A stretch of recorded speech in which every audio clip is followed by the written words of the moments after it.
The scent hit Liam like a freight train: lavender, rain, and something that made his wolf howl with recognition. Mate. But that was impossible. Because the woman standing in the center of his throne room, surrounded by 50 snarling werewolves ready to tear her apart, was human. Completely, utterly, devastatingly human. And worse, she was smiling. "So," she said, her voice steady despite the death glares from every wolf in the room, "which one of you furry gentlemen is the Werewolf King? Because I have a proposition that's going to save all your lives, and I'd prefer to negotiate with someone who actually has authority." Liam's beta, Nathan, growled low in his throat. "You dare speak to? I dare a lot of things." The woman's dark eyes scanned the room until they locked on Liam. And the moment their gazes met, the mate bond slammed into place with such force that he actually stumbled back a step. You're him. The king who's been systematically murdering humans who wander too close to werewolf territory.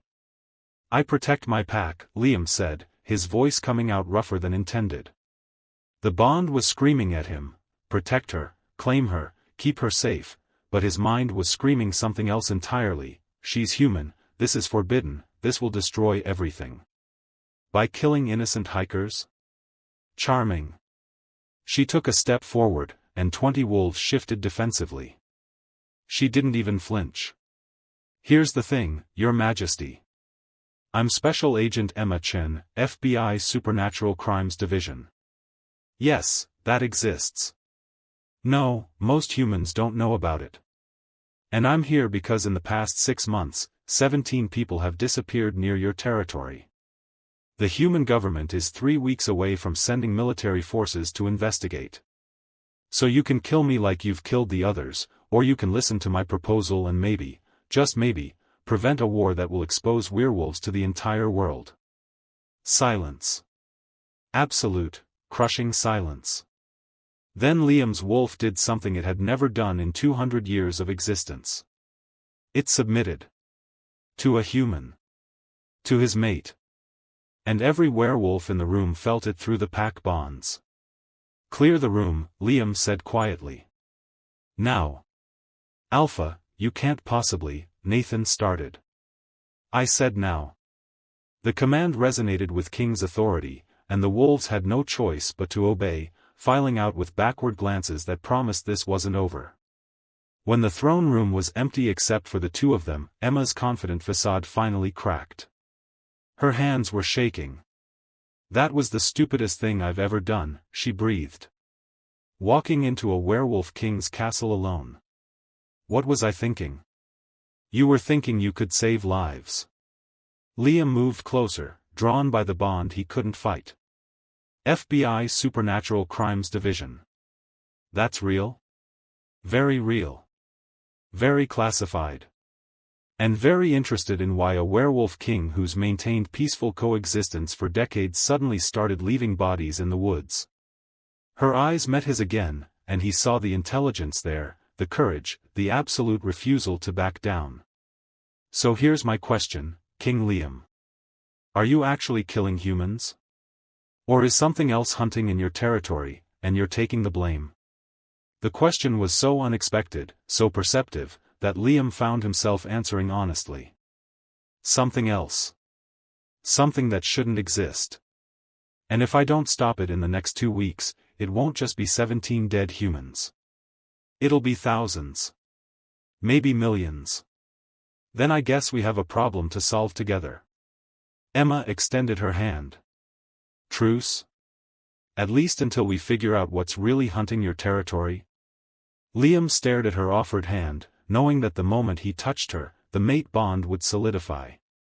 Knowing that accepting help from a human, from his human mate, would be seen as the ultimate betrayal by his pack. Knowing that werewolf law explicitly forbade kings from taking human mates because it weakened the royal bloodline. But he also knew that Emma Chen, FBI agent and the bravest human he'd ever met, was his only chance to solve this crisis before it consumed everything. So he took her hand. The bond flared to life, golden, fierce, undeniable. And somewhere in the castle, his entire pack felt their king claim a human as his mate. The howls of outrage started immediately. "Well," Emma said, still holding his hand even as chaos erupted around them, "I'm guessing that wasn't supposed to happen?" "No," Liam admitted. "That absolutely wasn't supposed to happen." "Does it complicate things?" "Catastrophically." "Good." Her smile was wild and reckless and absolutely beautiful. "I like complicated."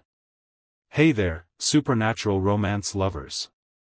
Welcome to a story that's about to get insane. Where are you watching from?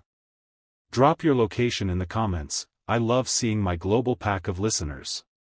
And if you haven't subscribed yet, do it now because this Werewolf King just claimed a human FBI agent as his mate. His pack is about to revolt, and there's a monster hunting in the woods that could expose the supernatural world to all of humanity. You do not want to miss what happens next. Outside the throne room, Nathan was already gathering the Council of Alphas, the 7 most powerful wolves in the kingdom who advised the king on matters of law and tradition. "He's claimed a human," Nathan said, his voice tight with barely controlled fury. "A human. As his mate." Alpha Cole, oldest of the council, closed his eyes in pain. "The pack will demand separation. Ancient law is clear, werewolf kings cannot mate with humans. The bloodline must remain pure." "Then we invoke the trial of worthiness," said Alpha Ava, the only female on the council. "Let the human prove she deserves to stand beside a king. When she fails, and she will fail, the bond can be severed legally, and Liam can choose a proper mate from pack nobility." "And if she doesn't fail?" Nathan asked quietly. "Then we have a human queen," Cole said grimly. "And the kingdom tears itself apart." Back in the throne room, Emma was learning exactly how much trouble she'd walked into. "So let me get this straight," she said, pacing while Liam explained werewolf law. "You're the Werewolf King. You rule over approximately 12,000 werewolves across North America. You're 230 years old. And you just accidentally claimed me, a human FBI agent, as your mate, which is apparently the supernatural equivalent of proposing marriage, declaring me queen, and spitting in the face of centuries of tradition. All in one handshake." "Essentially, yes. And now your pack is going to try to kill me?" "Not kill. Werewolves don't kill mates, it's forbidden. But they will demand you undergo the trial of worthiness. A series of tests designed to prove you're worthy of standing beside a king." Liam's expression was grim. "Emma, these trials were created for werewolf nobility. Alpha-born females who've trained their entire lives for the possibility of becoming queen. No human has ever attempted them. No human could survive them. What happens if I refuse the trials? The council forces me to sever the bond. Publicly, painfully, in front of the entire pack. Then I'm required to choose a proper mate within 6 months, or I lose my crown. And if I attempt the trials and fail? Same outcome. Plus you probably die." Emma stopped pacing, her mind working through scenarios with the same analytical precision she used solving cases. "Okay. Third option, I succeed. I pass the trials, become your queen, and we use our combined resources, your supernatural knowledge, my FBI access, to stop whatever's hunting in your territory before the military shows up and starts a war. You'd risk your life on a slim chance of success. I became an FBI agent specializing in supernatural crimes because I watched a vampire kill my parents when I was 12. Emma's voice was steady, but Liam could feel her pain through the bond. "I've spent 15 years learning about your world, preparing for the day I could make a real difference. This? A chance to prevent exposure, to stop a monster, to prove humans and supernaturals can work together? This is exactly what I've been training for." Liam stared at his unexpected mate, this fierce, brilliant woman who'd walked into his castle alone and somehow turned his entire world upside down in under an hour. "You're insane," he said. "You're a 200-year-old werewolf king. You don't get to judge my life choices." Emma's smile was challenging. "So, Your Majesty, do we have a deal?" I undergo your trials, you help me hunt this thing in the woods, and together we save both our worlds from imploding? Every rational part of Liam knew this was a terrible idea. The trials would likely kill her. The pack would revolt. His throne would be in jeopardy. Everything he'd built over 2 centuries could come crashing down. But the mate bond was singing, his wolf was absolutely certain she was meant to be theirs, and something in Emma's determined expression made him believe that maybe, just maybe, she could actually pull this off. "We have a deal," he said. "But Emma, you need to understand something. The moment the council announces the trial of worthiness, you become a target. Not just from wolves who don't want a human queen, but from every enemy I've made in 200 years. They'll see you as my weakness. They'll try to use you against me. Let them try." Emma's eyes flashed with the same fierce courage that had carried her into his throne room. "I've been underestimated my entire career. I'm used to proving people wrong. Even if it kills you. Especially if it kills me. Because dying while trying to save lives beats living safely while people suffer." She moved closer, and Liam caught her scent again, lavender, rain, and underneath it, the faint trace of fear she was working hard to hide. "Besides, you're my mate now. I'm guessing that means you're somewhat invested in keeping me alive?" "Somewhat," Liam said dryly, though the understatement was massive.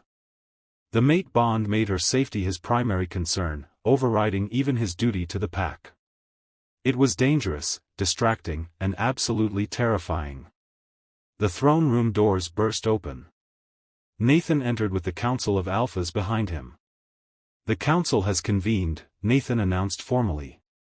"We demand an explanation for this unprecedented situation."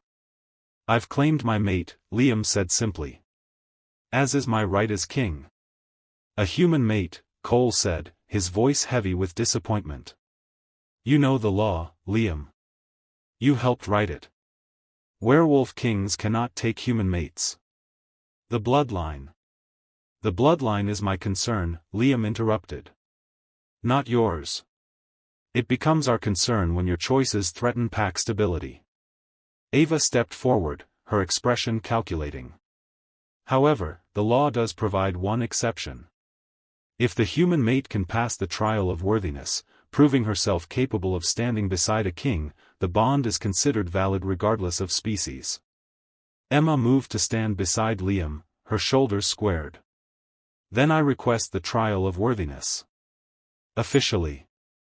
The council members exchanged glances, surprise, skepticism, and in some cases, barely concealed satisfaction. They thought she'd fail. Thought this was an easy solution to an uncomfortable problem.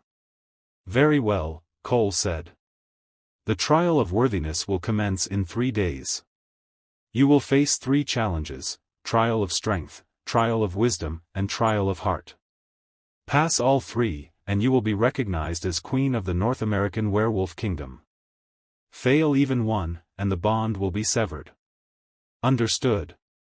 Until then, you will remain in the castle under guard. For your protection," Nathan added, though his tone suggested the protection was more about keeping her contained than safe. As the council filed out, already whispering among themselves, Emma turned to Liam. 3 days. That's not much time to prepare." "No," Liam agreed.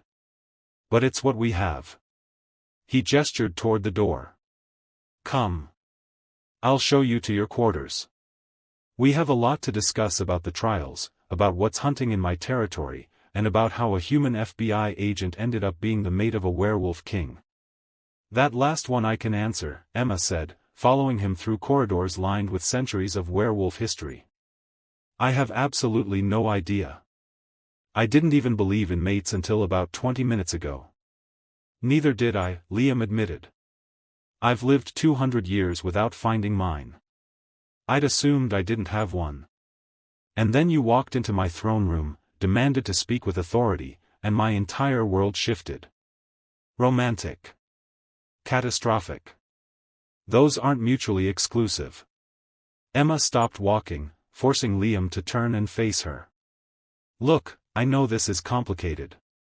I know I'm probably going to fail these trials and die horribly. But Liam, whatever's hunting in your woods, I've seen the bodies. 17 people torn apart so badly we could barely identify them. If we don't stop it, if the military gets involved, if the supernatural world gets exposed, that's not just your problem or my problem. That's an apocalypse-level problem. I know. So here's what I'm proposing. We have 3 days before the trials. Use them. Tell me everything you know about what's hunting. Give me access to your territory, your resources, your knowledge. And I'll do what I do best, solve the unsolvable case. Her eyes held his. We'll stop this thing together. And if I die in the trials after that, at least I'll die knowing I made a difference. Liam felt something crack in his chest, a wall he'd built over 2 centuries of being king, of putting duty above personal desire, of never letting anyone close enough to matter. You're not going to die, he said, the words coming out as both promise and command. You can't guarantee that. Watch me.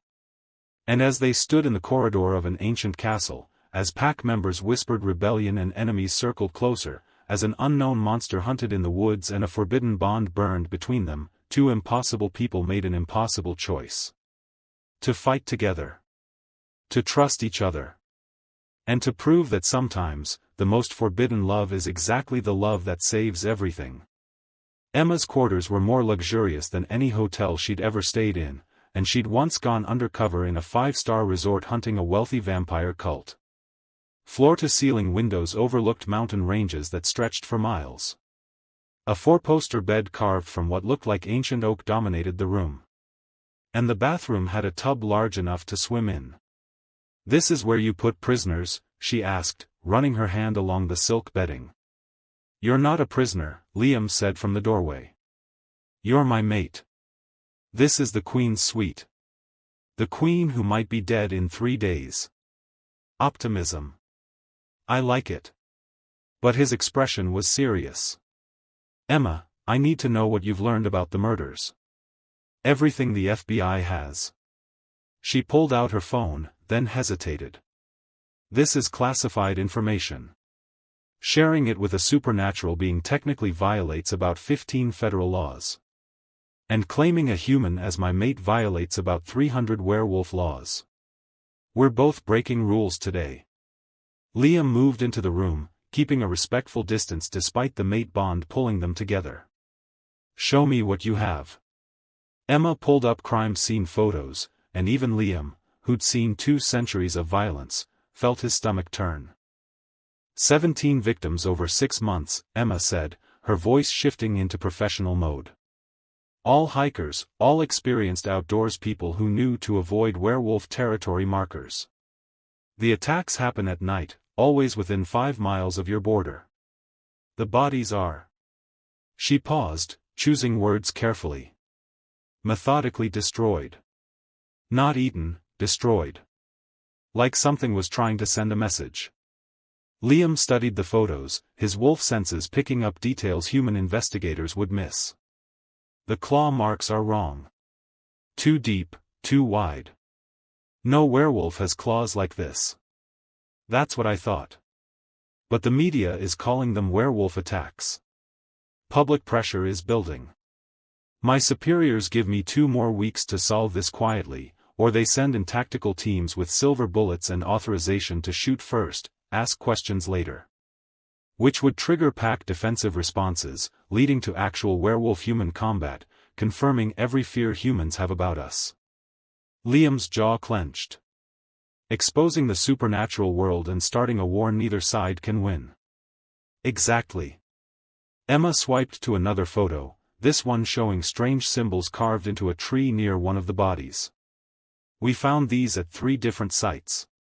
My division's symbology expert says they're not werewolf. They're something older.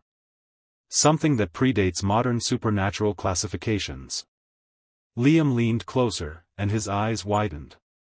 "Those are Wendigo markings." Wendigo. As in the Native American legend? Cursed humans who turned cannibal and became monsters? Not legend. Very real. Very dangerous.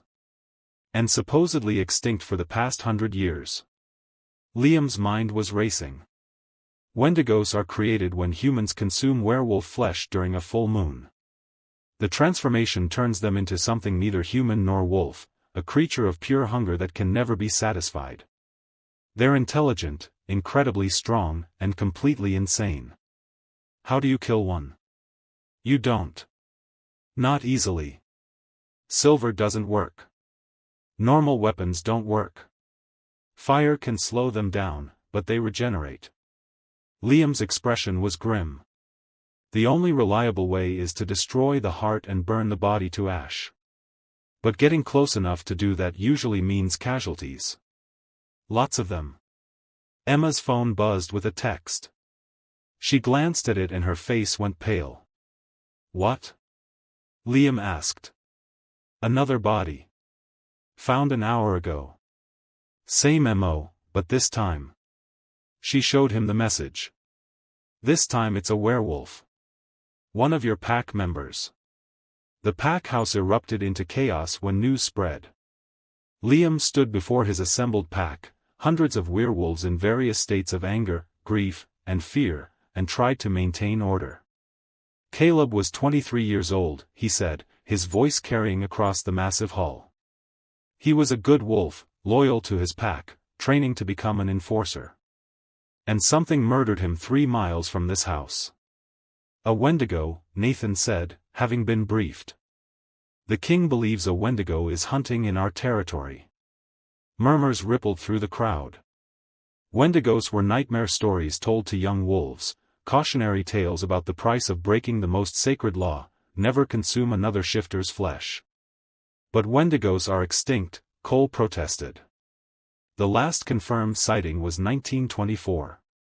Apparently not extinct enough, Liam said. Which means we have 2 crises, a Wendigo hunting both humans and werewolves, and the human government preparing to invade our territory to stop what they think are rogue werewolf attacks. Then we hunt, Ava said firmly. Full pack mobilization. We find this thing and destroy it before it kills again. Agreed.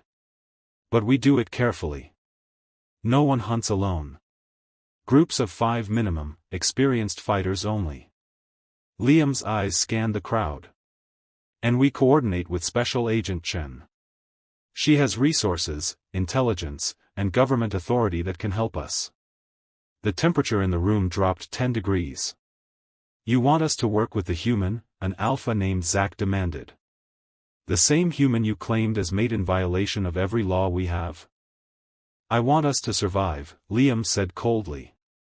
Emma Chen has spent 15 years studying supernatural threats. She has access to FBI databases, forensic technology, and government resources we can't access. Pride won't stop a Wendigo. Cooperation might. And what about the trials? Cole asked. In 3 days, your human mate faces tests that will likely kill her. Meanwhile, we're supposed to trust her? Work alongside her? Pretend this isn't a disaster? Yes. Liam's voice was absolute. Because the alternative is war with humans, exposure of our existence, and the probable extinction of every werewolf in North America. So you will work with Emma. You will treat her with respect. And you will remember that she walked into my throne room alone, knowing she might die, because she wanted to save lives.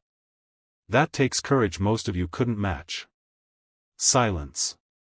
Thick and hostile, but silence nonetheless. Dismissed, Liam said. Except the council. We have a Wendigo hunt to plan. Emma watched from a balcony as the pack dispersed, feeling hundreds of hostile stares tracking her movement. They hate me, she said when Liam joined her. They fear you. There's a difference. He leaned against the railing beside her. You represent change. Werewolves don't handle change well. We live for centuries, change means instability, danger, loss. And I'm the ultimate change. Human. FBI. Your mate. Emma's laugh was bitter. I didn't even want a relationship when I walked in here. I was focused on my career, on stopping supernatural threats. And now I'm accidentally engaged to a werewolf king and facing trials that will probably kill me. My life got really weird really fast. Welcome to my world. Liam paused. Emma, about the mate bond. You should know it's not mind control. You still have free will. If you want to reject this, reject me, you can. The trials give you a socially acceptable way out, fail them, and no one questions the bond breaking. Are you trying to talk me into quitting before I even start? I'm trying to give you an exit strategy. Because once you pass the first trial, if you pass the first trial, there's no going back. You'll be fully committed. And the enemies I've made over 2 centuries will come for you with everything they have. Emma turned to face him fully. Liam, I need you to understand something. I'm not here because a magical bond told me to be. I'm here because 17 people are dead, your pack member is dead, and something is hunting that needs to be stopped. The mate bond is complicated. Confusing. But it doesn't change my priorities. Which are: stop the Wendigo. Prevent exposure. Save lives. She met his eyes. Everything else, including whatever this is between us, comes second. Liam felt something in his chest constrict. His mate was prioritizing duty over their bond. Any other werewolf would see it as rejection. But Liam, who'd spent 200 years putting his kingdom before personal desire, understood perfectly. That's very alpha of you, he said quietly. Is that a compliment or an insult? Both. A smile tugged at his lips, the first genuine smile in weeks. Come on. The council's waiting. We have a hunt to plan. The war room was exactly what Emma expected: large table, detailed maps, weapons on the walls, and 7 alphas all staring at her like she was an invasive species. Special Agent Chen, Cole said formally. The king says you have resources that can help us hunt the Wendigo. I have FBI databases with patterns analysis, thermal imaging satellites that can track large heat signatures, and communication equipment that works better than howling. Emma spread her own map on the table, digital, with overlay capabilities. I've marked every attack site. Look at the pattern. She traced the locations with her finger. The first attacks were random, hikers taken opportunistically. But starting 3 weeks ago, the pattern changed. The Wendigo is hunting in a spiral, moving closer to your pack house with each kill. Caleb's death puts it within 3 miles of this location. It's targeting us specifically, Nathan said, his expression darkening. Or it's attracted to high concentrations of werewolves. Emma pulled up another file. Wendigos consume supernatural flesh to maintain their strength, right? Your pack house has hundreds of wolves. To a Wendigo, this is an all-you-can-eat buffet. Charming imagery, Ava muttered. So it's coming here. When? Based on the escalation pattern? 3 to 5 days. Which means we either hunt it down first, or we prepare for siege. Liam studied the pattern. We hunt. Waiting just gives it more time to kill. He looked at his council. Nathan, organize hunting parties. 5 wolves minimum, experienced fighters. Ava, coordinate with Emma's FBI resources, get those thermal satellites monitoring our territory. Cole, fortify the pack house defenses in case we fail. And what will you be doing? Cole asked. Training Emma for the trials. Liam's tone left no room for argument. She has 3 days to prepare for tests that usually take months of training. I'm not letting her face them unprepared. How touching, Zack said sarcastically. The king plays trainer while his kingdom hunts monsters. The king ensures his mate survives, Liam corrected, his eyes flashing amber. Because if Emma dies in those trials, the mate bond breaks catastrophically. I'll be weakened for weeks, maybe months. And during that time, this pack would be vulnerable to every threat we face. So yes, I'm training her. For her survival and ours. That shut Zack up. The tactical reality of mate bonds was undeniable. A broken bond severely weakened both parties. What are these trials exactly? Emma asked. You said strength, wisdom, and heart. But what does that actually mean? Ava answered, her voice clinical. Trial of strength, single combat against a designated champion. You must either defeat them or survive 15 minutes without yielding. Trial of wisdom, you're given an impossible scenario, usually a moral dilemma, and judged on your decision-making. Trial of heart, you face your greatest fear in a magically induced vision. If you overcome it, you pass. If it breaks you, you fail. And failure means? Death, usually. The trial of heart in particular, facing your greatest fear, tends to stop people's hearts if they can't overcome the terror. Ava's expression was almost sympathetic. Emma, no human has ever attempted these trials. They're designed for werewolves with supernatural strength, pack bonds to draw on, and centuries of life experience. You have 3 days to prepare for something you can't possibly be ready for. Then I guess I'd better get started. Emma turned to Liam. When do we begin training? Now. He gestured toward the door. But first, you need to understand what you're fighting for. Come with me. He led her through the castle to a room she hadn't seen before, a memorial hall with names carved into black stone. Thousands of names. These are pack members who've died over the past 3 centuries, Liam said quietly. Killed in territorial disputes, hunted by humans who feared us, lost to disease before we understood supernatural medicine. Every name represents someone I failed to protect. Emma ran her fingers over the carved letters, feeling the weight of centuries of loss.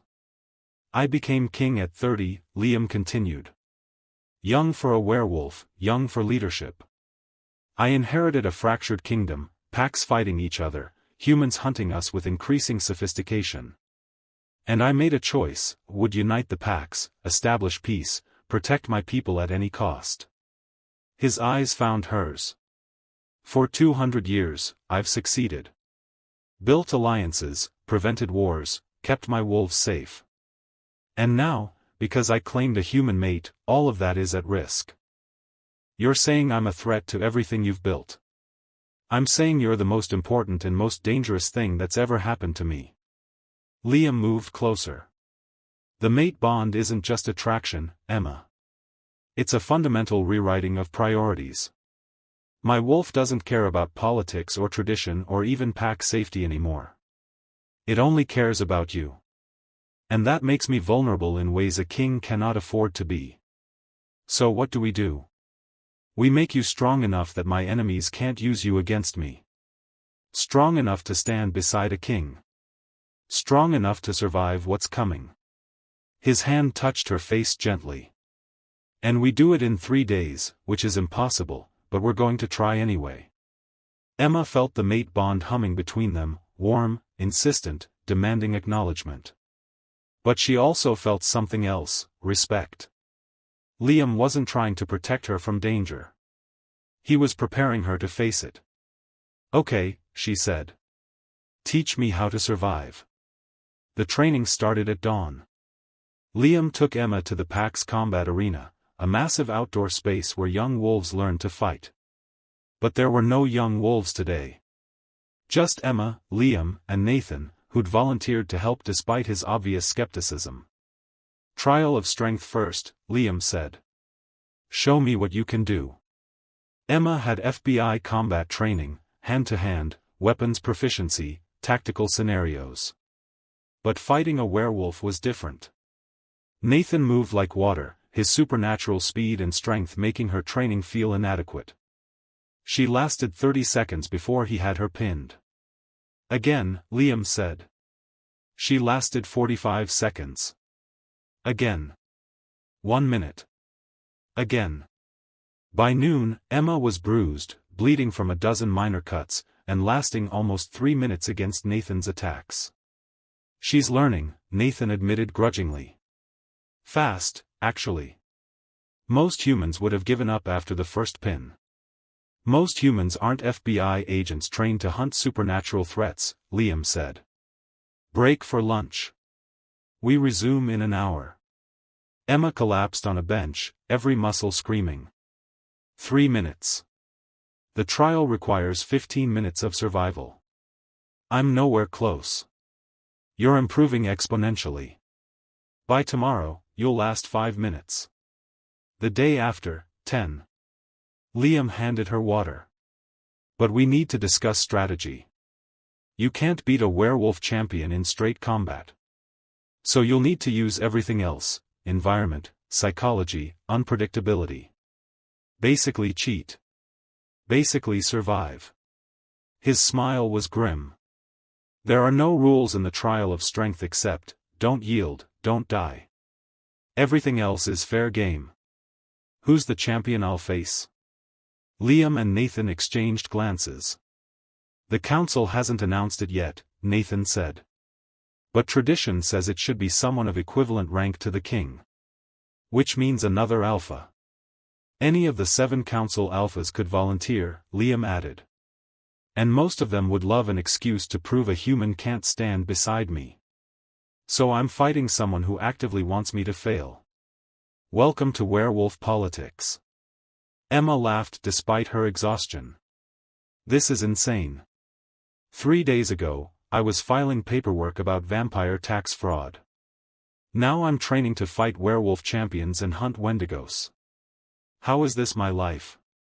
Because you walked into my throne room and demanded to speak with authority, Liam said. Because you're brave and reckless and absolutely refusing to back down. Because you're my mate, and apparently, fate has a twisted sense of humor. Fate or the universe's worst matchmaking service. Both. They sat in comfortable silence, and Emma felt the mate bond settling into something less frantic. It was still there, a constant awareness of Liam's presence, his emotions, his proximity. But it was becoming familiar rather than overwhelming. Liam, she said quietly. Yeah. If I fail these trials, if the bond breaks, what happens to you? I survive. Eventually. The pain fades after a few months, and I move on. His voice was carefully neutral. But I'll have lost my mate. The one person the universe designated as my perfect match.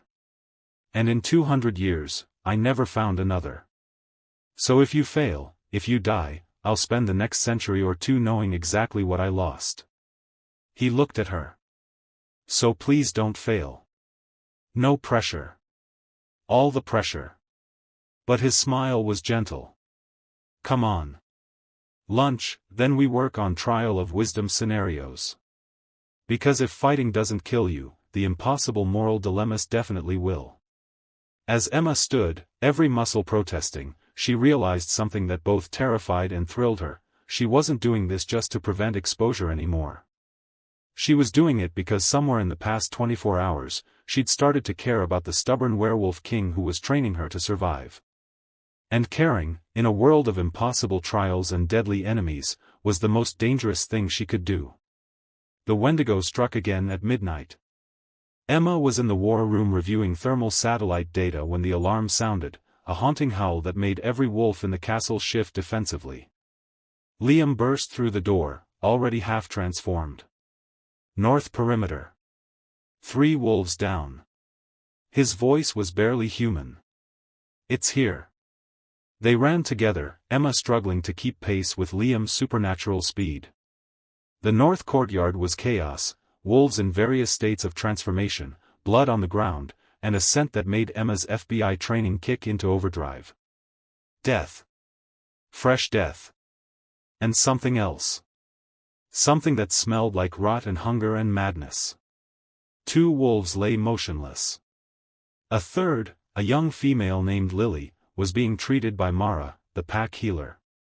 Her left arm was gone below the elbow. What happened? Liam demanded.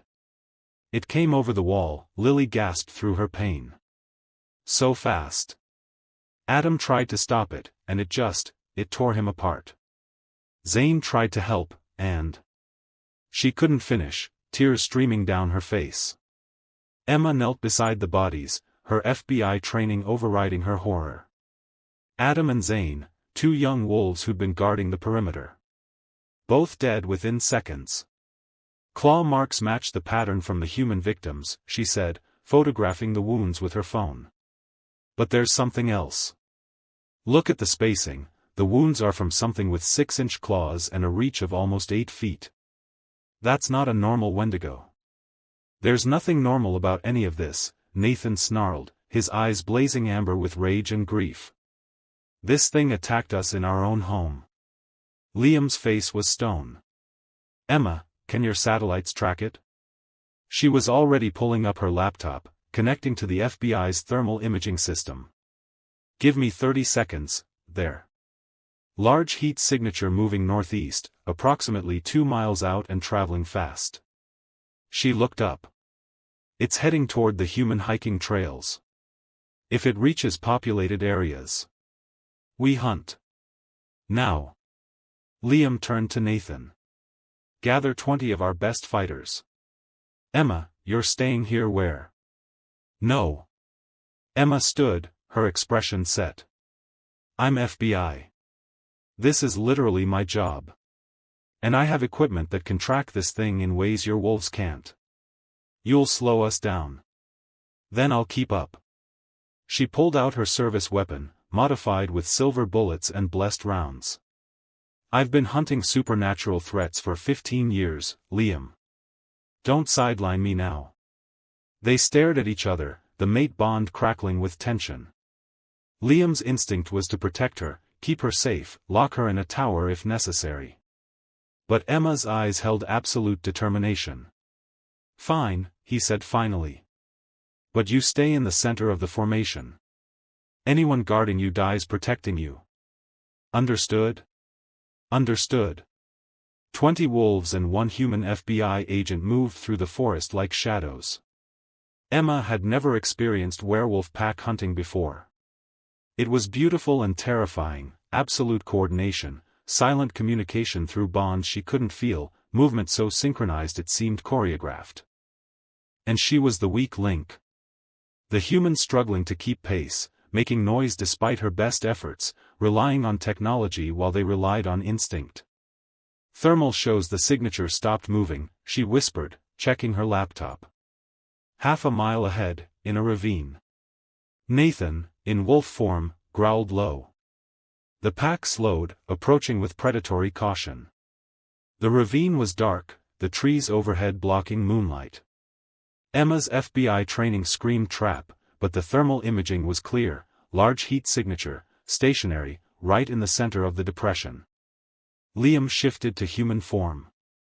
Circle formation. Emma, stay back. If this goes wrong. It won't. If it does, you run. That's an order. Before Emma could argue, Nathan howled, the signal to attack. 20 wolves poured into the ravine from all sides, a coordinated assault designed to overwhelm any threat through sheer numbers and tactical superiority. The Wendigo was waiting. Emma saw it clearly for the first time, and her FBI training nearly failed. It was 8 feet tall, impossibly thin, with skin stretched over bones like leather. Its claws were black and curved, each one the size of a knife. And its eyes, God, its eyes were human. Terrified, pleading, trapped inside a monster's body. Then it moved. Emma had seen supernatural beings fight before. Vampires, werewolves, even a demon once in New Orleans. But the Wendigo was different. The pack returned to the castle in grim silence. 4 wolves dead. 12 injured, 3 critically. And the Wendigo's final words echoing in everyone's minds. She made more. Emma was in the medical bay, helping Mara treat the wounded, when Liam found her. His chest wounds were already healing, supernatural regeneration knitting flesh back together, but he looked exhausted. We need to talk, he said quietly. Council meeting in 10 minutes. The council chamber was tense when they arrived. 7 alphas, all looking at Emma with expressions ranging from hostility to grudging respect. The human was useful, Cole admitted. The incendiary grenade stopped its regeneration long enough for us to kill it. And her hesitation nearly got the king killed, Zack countered. It spoke, she froze, it attacked. It spoke because it was using psychological warfare, Emma shot back. Predators use distraction. I recognized the tactic and adjusted. After it nearly killed Liam. After it revealed crucial intelligence. Emma pulled up her laptop. It said, she made more. That means someone is creating Wendigos deliberately. This isn't a random monster, it's a manufactured weapon. That shut everyone up. Who would create Wendigos? Nathan asked. And why? To frame werewolves, Emma said, the pieces clicking together in her FBI-trained mind. Think about it. 17 human deaths blamed on werewolves. Then werewolf deaths when you start hunting back. Public panic builds, military intervention becomes inevitable, and the supernatural world gets exposed. But not as a peaceful coexistence, as a war. Someone's trying to trigger human-werewolf conflict, Liam said slowly. Using Wendigos as weapons to ensure both sides fight each other. But who benefits from that? Ava asked. Emma's phone buzzed. She checked it, and her face went pale. Someone who wants chaos. I just got a message from my FBI division. They're moving up the timeline. Military tactical teams deploy to your territory in 72 hours. The government isn't waiting anymore. 72 hours, Cole repeated. That's the same timeline as the trials. Which is not a coincidence, Emma said grimly. Someone knew the trials were scheduled. Knew the military was getting impatient. Timed everything to maximize chaos. She looked at Liam. We're being played. This whole situation, the murders, the Wendigos, even my arrival, it's all part of someone's plan. Then we find out whose plan, Liam said, his voice hard. Emma, I need full access to your FBI files. Everything on supernatural threats in this region for the past year.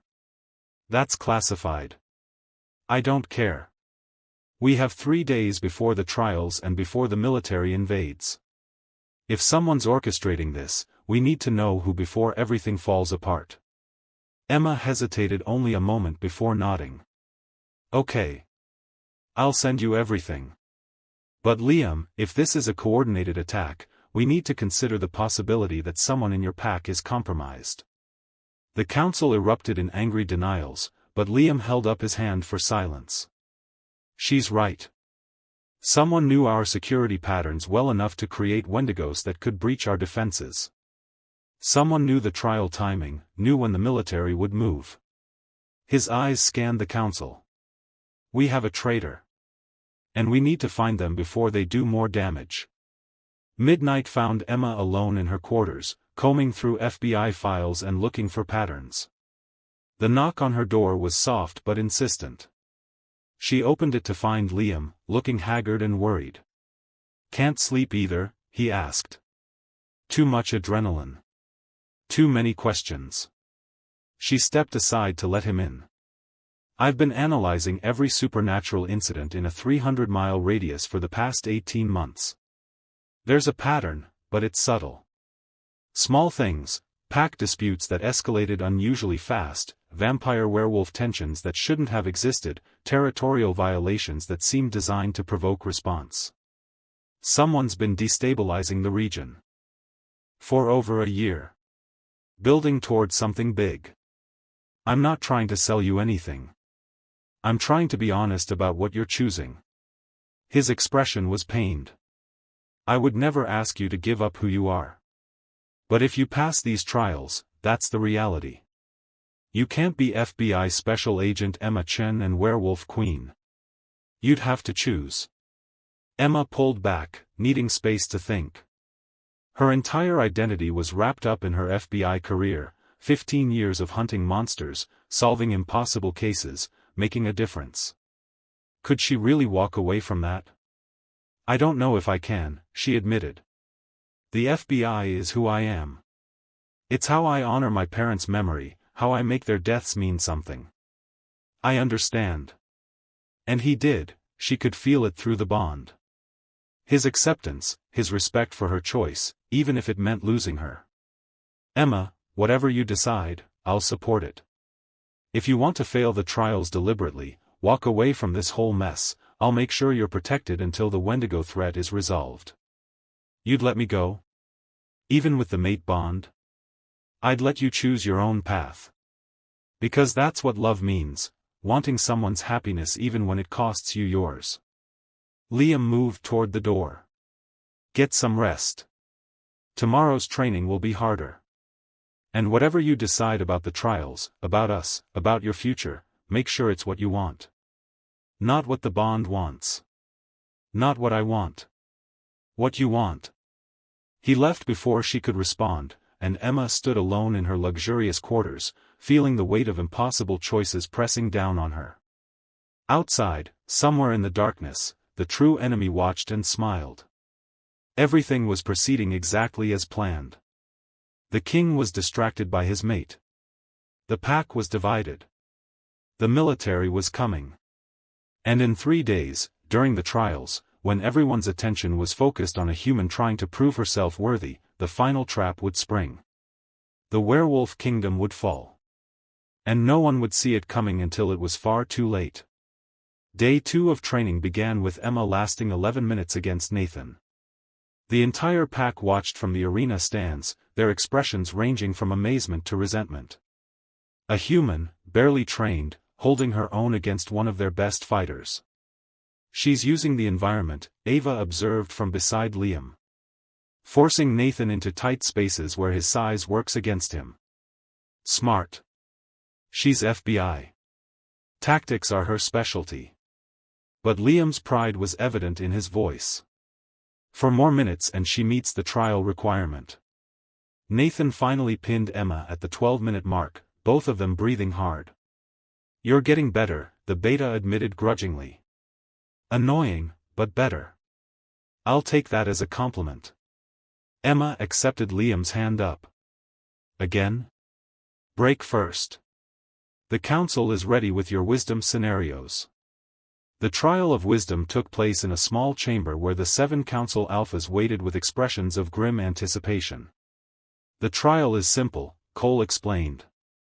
We present you with 3 scenarios. Each one is impossible, there is no right answer, only choices that reveal your character and judgment. Your responses determine whether you're worthy to advise a king. And if I fail? Then you've proven yourself incapable of the wisdom required to rule. Zach's smile was cold. First scenario, a rogue werewolf has killed 3 humans in a neighboring territory. The local alpha demands you execute the wolf immediately to prevent human retaliation. However, you discover the wolf is 15 years old, recently orphaned, and the killings were accidents during uncontrolled first shifts. Do you execute a child to prevent war, or show mercy and risk exposing all werewolves to human persecution? Emma's FBI training warred with her newly developing understanding of pack dynamics. I'd investigate the neighboring alpha. Because that scenario is designed to force an emotional response rather than logical analysis. A 15-year-old in uncontrolled shift shouldn't be able to kill 3 adult humans unless those humans were deliberately put in harm's way. Someone's using a traumatized child as a weapon. The council members exchanged surprised glances. Explain your reasoning, Cole said. Young werewolves in first shift are dangerous but not tactical. They attack randomly, driven by instinct. 3 deliberate human deaths suggests either the child isn't as out of control as claimed, or someone positioned those humans to be killed. Emma's voice was firm. Before making any decision about execution or mercy, I'd verify the facts. Because ruling based on incomplete information is how innocent people die.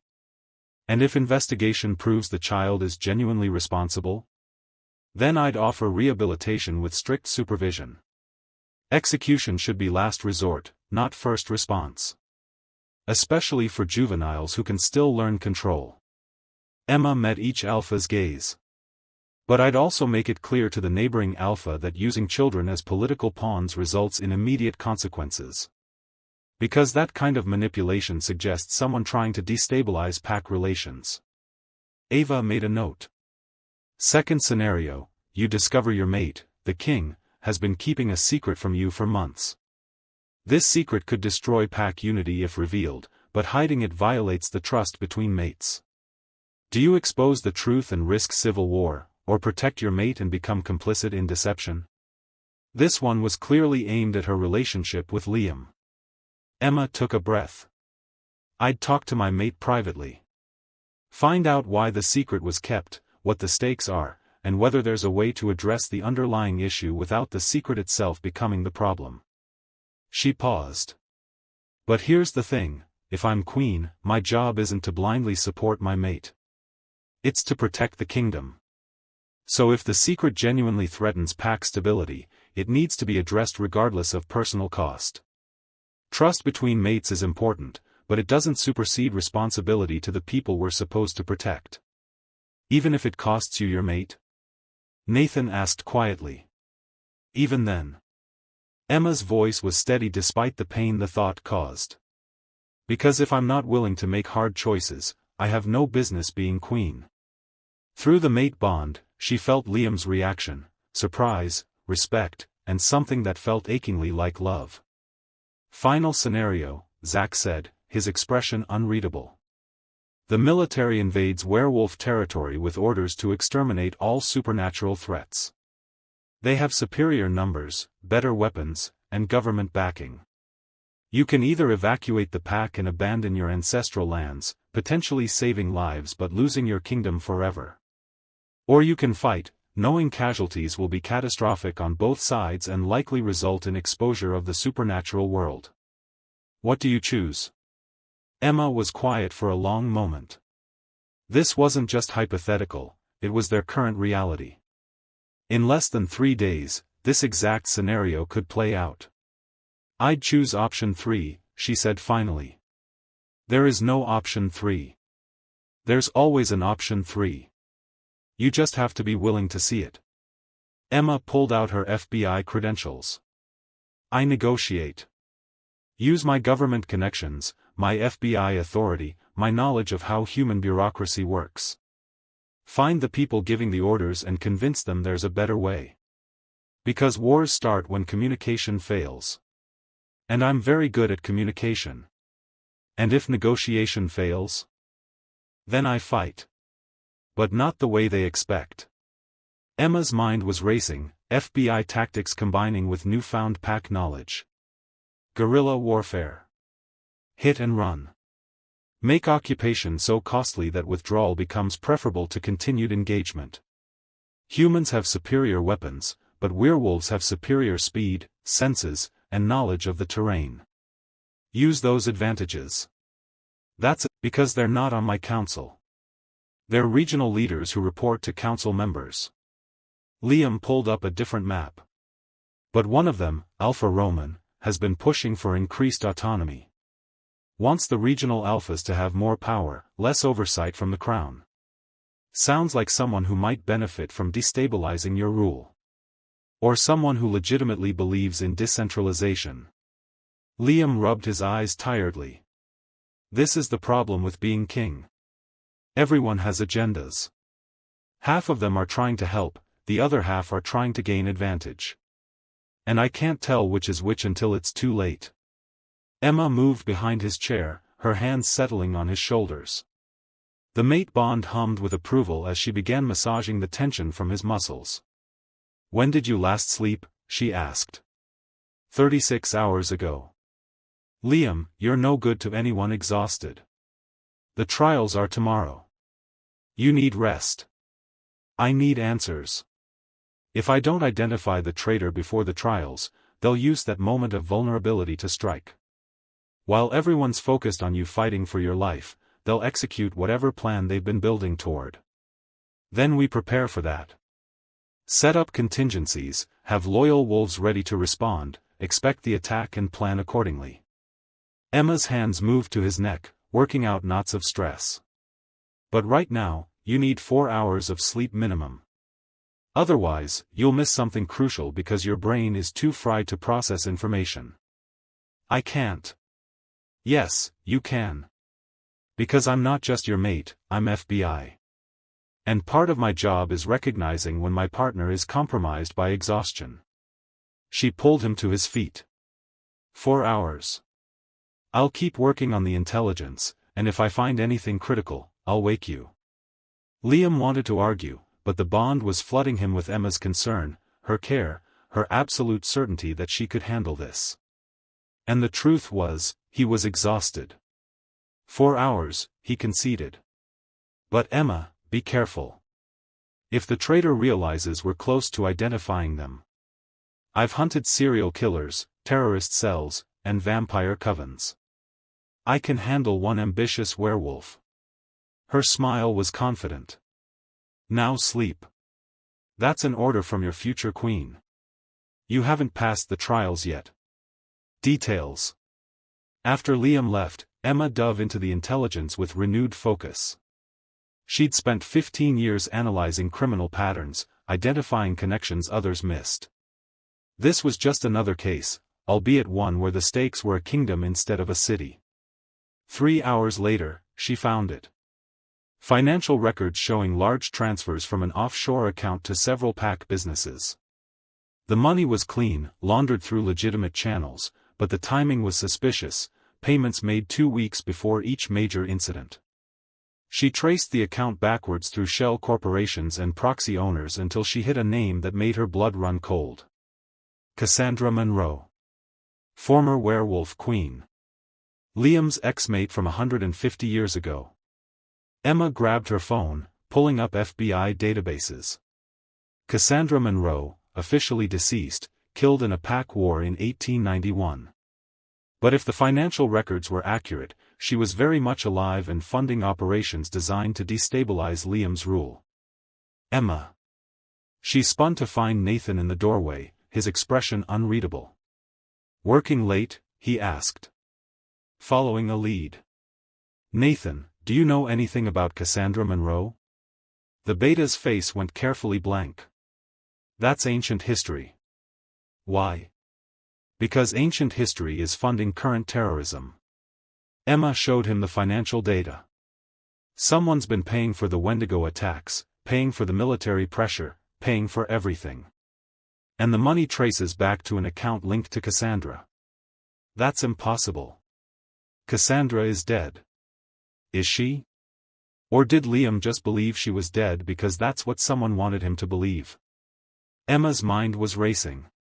Nathan, if Cassandra survived, if she's been building resources and waiting for the perfect moment to strike. Then the trials are a trap, Nathan finished grimly. She knows Liam will be distracted protecting you.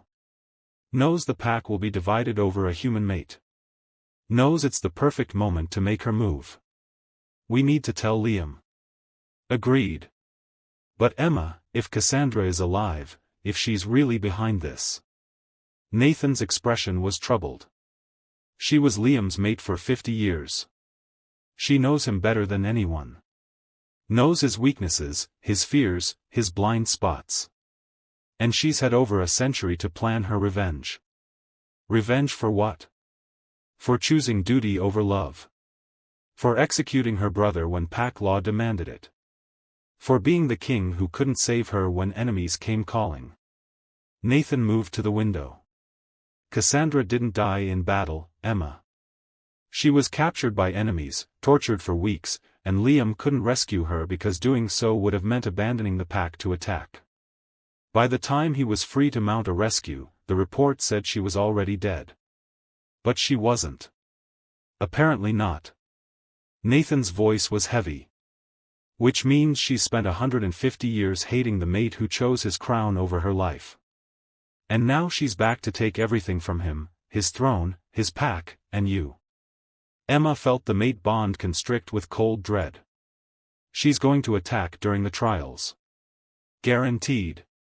While Liam is focused on keeping you alive, while the pack is watching the spectacle, Cassandra will strike at our most vulnerable moment.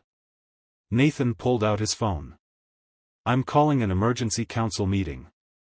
We need to The explosion was massive. The entire castle shook, and Emma was thrown to the floor.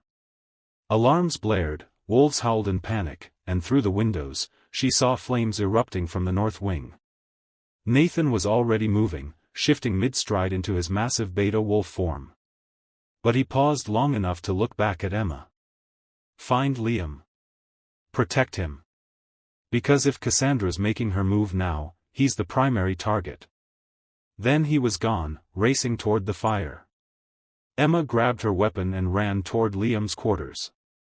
The corridors were chaos, pack members evacuating, guards mobilizing, smoke filling the air.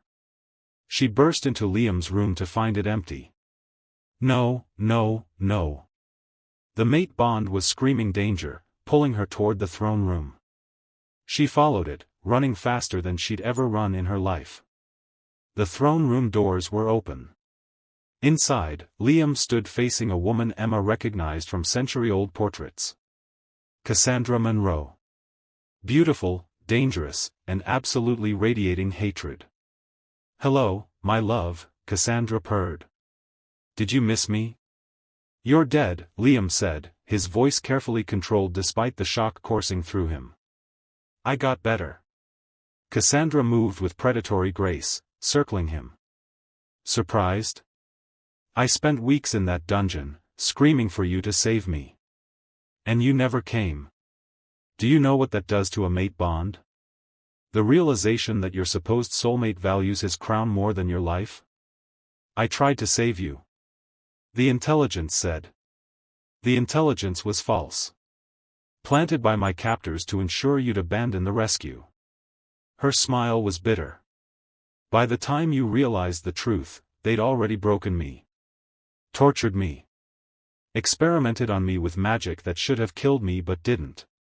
And when they were done, they dumped what was left of me in a river and told you I'd died. Cassandra. I survived. Crawled out of that river more dead than alive.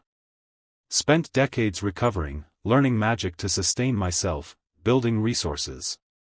Her eyes blazed with ancient fury. "And planning my revenge. Because you don't get to abandon your mate, Liam. You don't get to choose duty over love and walk away unscathed." Emma entered quietly, her weapon drawn but not aimed. Through the mate bond, she felt Liam's complex emotions, guilt, grief, anger, and underneath it all, lingering love for a woman he'd thought was dead. "So this was all you," Emma said. "The Wendigos, the murders, the military pressure. You engineered everything." Cassandra's gaze shifted to her. "The new mate. How quaint. Tell me, human, do you really think you can replace a century of history? That a 3-day bond can match what Liam and I built over 50 years? I'm not trying to replace anyone. I'm trying to stop you from destroying innocent lives for revenge." "Innocent?" Cassandra laughed. "There are no innocents in this. Liam chose to be king, chose to prioritize his pack over his mate. The pack chose to follow a leader who abandons those he loves. They all deserve what's coming."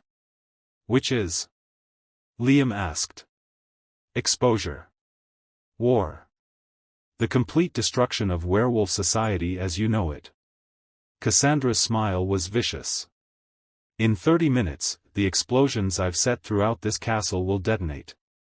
The fires will spread, and when the human military arrives, right on schedule, they'll find werewolves in the middle of destroying themselves.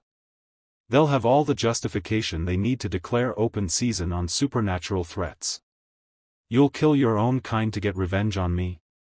I'll kill everyone you love to make you feel what I felt. Helpless. Abandoned. Watching people die while you're powerless to stop it." Cassandra's form began to shimmer, magic rippling around her. "Oh, and Liam? The trials tomorrow? I've corrupted the magic. Your little human mate will face her greatest fear, and it will be you. You abandoning her, choosing your throne over her life, exactly like you did to me. And when it breaks her, when she dies screaming your name, you'll finally understand what you put me through." She vanished in a swirl of dark magic, leaving only her laughter echoing through the throne room. Emma and Liam stared at each other, the weight of impossible choices crushing down on them. 30 minutes, Emma said. We need to evacuate the castle and disarm the explosives. And the trials? Corrupted. Which means if I face them tomorrow, I die. Then you don't face them. We call them off, deal with the immediate crisis. And hand Cassandra exactly what she wants. She's planned this perfectly, Liam. If I don't do the trials, the bond gets severed and you're weakened. If I do the trials, the corrupted magic kills me and you're devastated. Either way, she wins.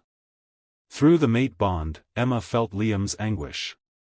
He was reliving his failure with Cassandra, terrified of making the same choice again. There has to be another way, he said desperately. There is. Emma's voice was firm. We beat her at her own game. We evacuate the castle, save the pack, and then I face the trials anyway. The magic is corrupted. Then we fix it. You're the Werewolf King. You must have magic users, witches, someone who can purify trial magic. Emma gripped his hands. Liam, Cassandra's betting everything on you choosing me over your duty. Betting you'll call off the trials to save me, proving her point that you're a selfish king who abandons responsibility for personal desires. But what if you don't? What if we both choose duty, together? You'd risk your life to prove a point to my vengeful ex-mate? I'd risk my life to save this pack and prevent a war. Emma's eyes held his. And to prove that loving someone doesn't mean abandoning your responsibilities. It means facing them together. That's what Cassandra never understood, that real love makes you stronger, not weaker. Alarms blared louder. They had 28 minutes before the explosions. Liam had to choose, save Emma and prove Cassandra right, or trust his mate to face death beside him and prove that love and duty weren't mutually exclusive. It was the hardest choice of his 200-year life. And he had less than half an hour to make it. 27 minutes, Emma said, already moving. Where would Cassandra plant explosives for maximum structural damage? Liam's military training overrode his emotional turmoil. Load-bearing walls, support columns, the foundation. She'd want the castle to collapse inward, trapping everyone inside. They ran through corridors filling with smoke, Liam barking orders through pack bonds. Nathan was already coordinating evacuation, 300 pack members streaming toward exits, the elderly and children prioritized. Bomb squad training, Emma said, pulling tools from her FBI kit. I've disarmed explosive devices before. If we can find the primary charges. There. Liam's supernatural senses pinpointed the signature of magical explosives. Basement. 4 separate charges linked to a master trigger. They descended into darkness, Emma's flashlight cutting through smoke. The bombs were sophisticated, C4 wrapped around support columns, connected by magical conduits that glowed with sickly green light. These aren't just explosives, Emma said, examining them. They're magically enhanced. Disarming them normally won't work. Then we need a witch. Liam pulled out his phone, dialing frantically. Mara has basic magical training, but this level of spell work. I can do it. They both turned to see a woman descending the stairs. Old, maybe 70 in human years, with silver hair and eyes that held ancient power. Margaret Chen, Emma breathed. Grandmother? Hello, Emma. I was wondering when you'd need me. The witch moved to the explosives, her hands already glowing with counter-magic. Your mother, my daughter, had the same reckless courage. Walking into danger to save others. She glanced at Liam. And apparently falling for supernatural royalty runs in the family. You're Emma's grandmother? Liam asked, stunned. Half-witch bloodline, dormant for 2 generations until Emma. Though she doesn't know it yet. Margaret began weaving complex patterns over the bombs. These are amateur spell work. Cassandra always was more rage than refinement. Give me 3 minutes. We have 24 minutes before detonation, Emma said. Then I'll work faster. Margaret's magic intensified. Emma, dear, while I'm saving your new home, perhaps you should tell your mate about your heritage? I'm half-witch? Emma's voice was faint. Dormant magic, activated when you crossed into werewolf territory 3 days ago. The mate bond triggered it fully. Margaret didn't look up from her work. Why do you think Liam's bond snapped into place so intensely? Werewolf kings are drawn to power. You're not just human, darling. You're a half-witch with Chen family bloodlines, one of the most powerful magical lineages in North America. This explains so much, Liam said. The strength of the bond, why my wolf was so certain. And why Cassandra chose you specifically to destroy her ex-mate. Margaret's expression was grim. She researched Emma, found a dormant half-witch, and engineered circumstances to bring you together. The mate bond was always going to trigger.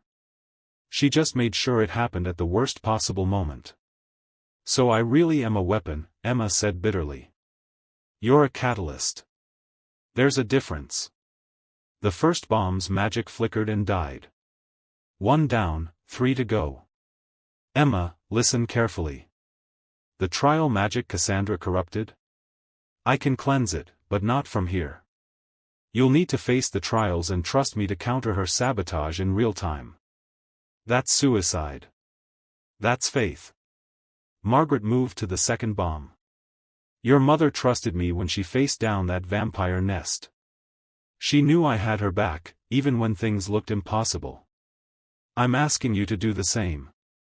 Emma looked at Liam, feeling his conflict through the bond. He wanted to protect her, to call off the trials, to choose her safety over everything else. Cassandra's testing you, Emma said quietly. She wants you to choose between me and your duty. To prove you'll always pick the person you love over the responsibility you carry.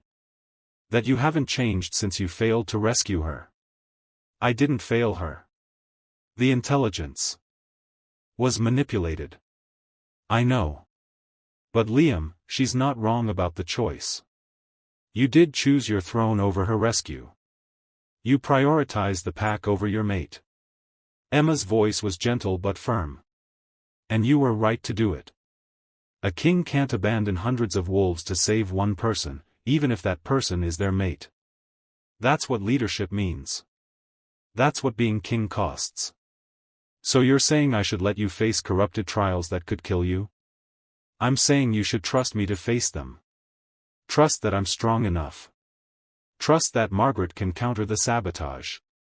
Trust that we're partners in this, not king and helpless human. Emma gripped his hand. And I'm saying that if I die doing this, it won't be because you failed me. It'll be because I chose to fight for something bigger than myself. Just like you've been doing for 200 years. The second bomb deactivated. Margaret moved to the third, sweat beading on her forehead. 17 minutes. I can do this, but you two need to stop having relationship conversations during crisis management. Despite everything, Liam smiled. Then his expression turned serious. If we do this, if you face the trials with Margaret trying to counter Cassandra's magic, there's no guarantee it works. You could still die. Yes. And you're okay with that? I'm FBI. I've been okay with dying for my job since I was 22 years old. Emma touched his face. But Liam, I need you to be okay with it too. Because if you hesitate, if you try to stop the trials mid-ceremony, Cassandra wins. She proves you're still the same king who chooses love over duty. And this pack deserves better than that. What if I don't want to be that king anymore? The words burst out of him, raw and honest. What if 200 years of choosing duty has left me exhausted and empty, and for the first time in centuries, I've found something, someone, who makes me want to be selfish? Emma's breath caught. Through the bond, she felt his genuine conflict, the weight of centuries of responsibility warring with the desperate need to protect his mate. Then be selfish after we survive this, she said. Be selfish when Cassandra's defeated and the pack is safe and we have time to figure out what we are to each other. But right now, in this moment, I need you to be the king. The leader who makes impossible choices. The mate who trusts me to stand beside him, not behind him. The third bomb died. Margaret gasped, her power clearly draining. One more. 12 minutes. Can you do it? Liam asked. I have to. Emma's my granddaughter, and I'm not losing any more family to supernatural politics. Margaret's hands shook as she began the final counterspell. But when this is over, you two are explaining to me how my practical, career-focused granddaughter ended up bonded to a werewolf king and facing deadly trials. Because that conversation is going to be fascinating. Emma almost laughed. Almost. But the reality of what they were about to do, trust her grandmother to counter a vengeful ex-mate's sabotage while Emma faced magically enhanced trials designed to kill her, was too heavy for humor. The trials start at dawn, Liam said. 6 hours from now. If Margaret cleanses the magic, if you survive all 3 trials, the bond is permanently sealed. You become queen, Cassandra's plan fails, and we have legitimate authority to hunt her down for treason. And if I don't survive? Then Cassandra wins everything. My throne, my pack, my soul. Liam's voice broke. Because losing you would destroy me in ways she never could have by herself. The mate bond flared with the intensity of his feelings, love so fierce it bordered on obsession, terror of loss, and underneath it all, absolute faith in her strength. I won't let her win, Emma promised. I've spent 15 years hunting monsters. She's just another one. She's a centuries-old werewolf queen with magical augmentation and a personal vendetta. Like I said. Another monster. Emma's smile was grim. I'm very good at my job. The 4th bomb's magic flickered, resisted, then finally died. Margaret collapsed, and Liam caught her before she hit the ground. Done, the witch gasped. Castle's safe. Everyone evacuate anyway, can't be too careful. Emma, help me to the trial grounds. Need to start cleansing that magic immediately. You're exhausted, Emma protested. I'm a Chen. We don't know how to quit. Margaret struggled to her feet with Emma's help. Besides, I didn't survive 70 years in supernatural politics by being delicate. Now move. We have work to do. By dawn, the entire pack had gathered for the trials. 300 wolves in human form, arranged in a massive circle around the ceremonial grounds. The 7 council alphas stood as judges. And in the center, Emma Chen faced the first trial with nothing but her FBI training, 3 days of werewolf combat preparation, and a half-witch grandmother frantically cleansing corrupted magic from the sidelines. Trial of strength. Cole announced. The challenger must survive 15 minutes of combat against a chosen champion, or achieve victory through defeat or submission. The champion is. He paused, looking genuinely surprised. Alpha Zach has volunteered. Zach stepped into the circle, already half-shifted. He was massive, 6'5" in human form, probably 9 feet in his fighting form.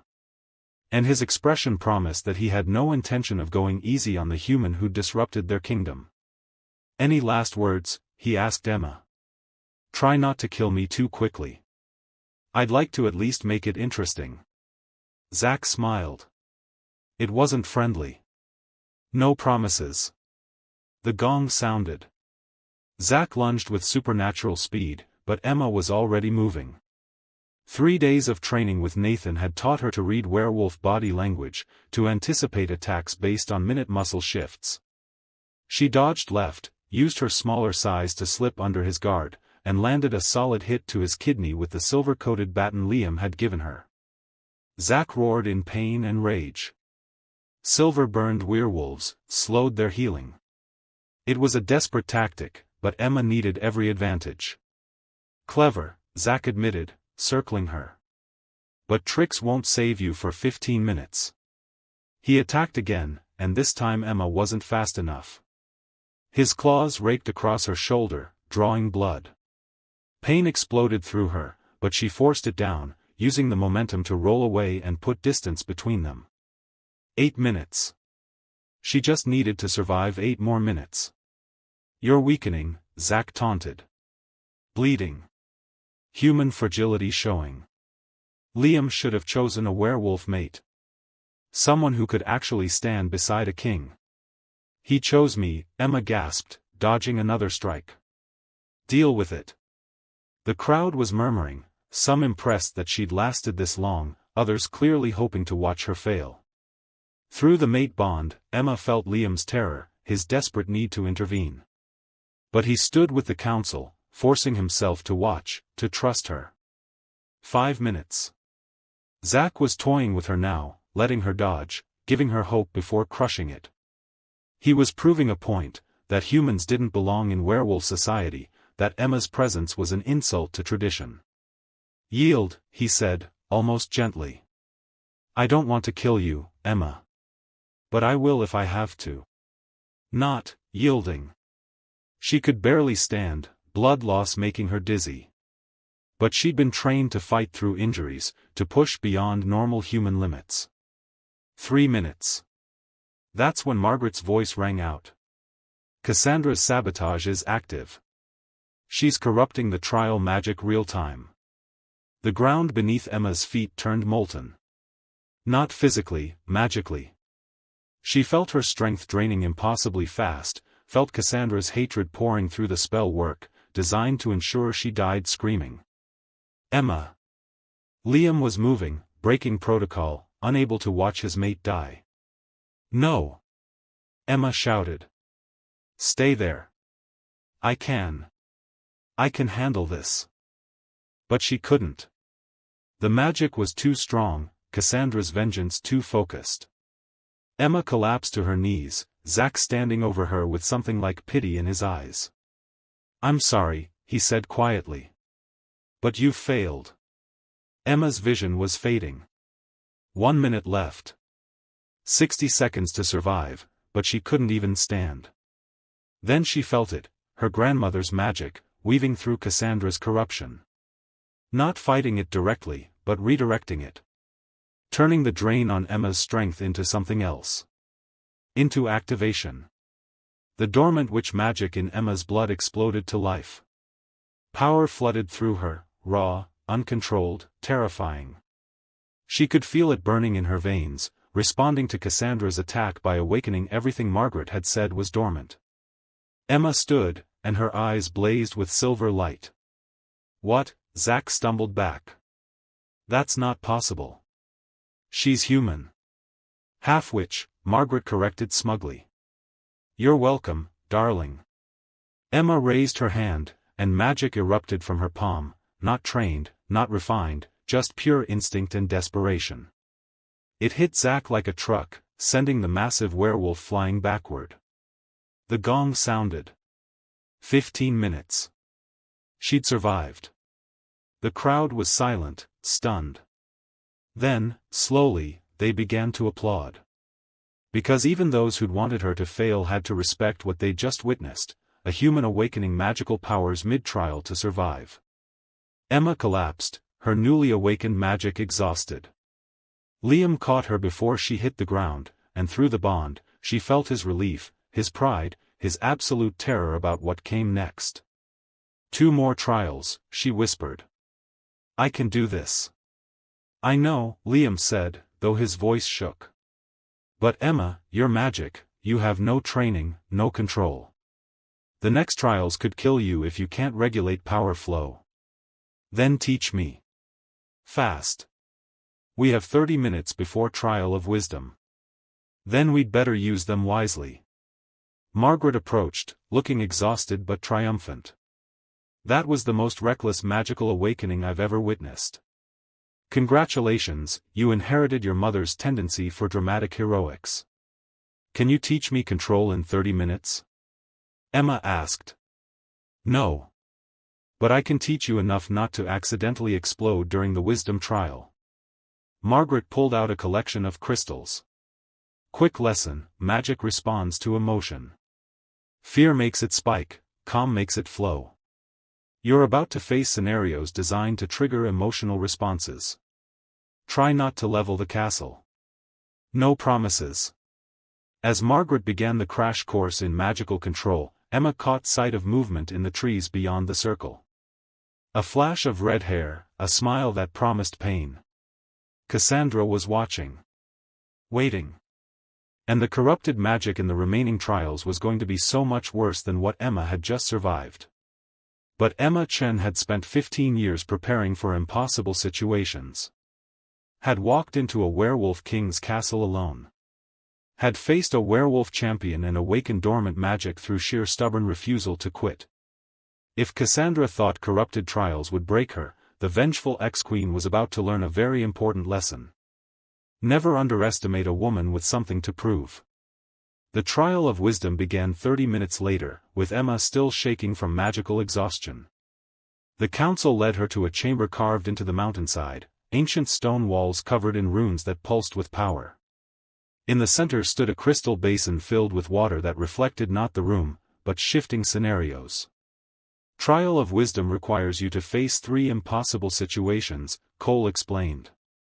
You will be placed in mental simulations where your choices determine success or failure. But be warned, Cassandra's corruption means these scenarios will feel real. Pain will be real.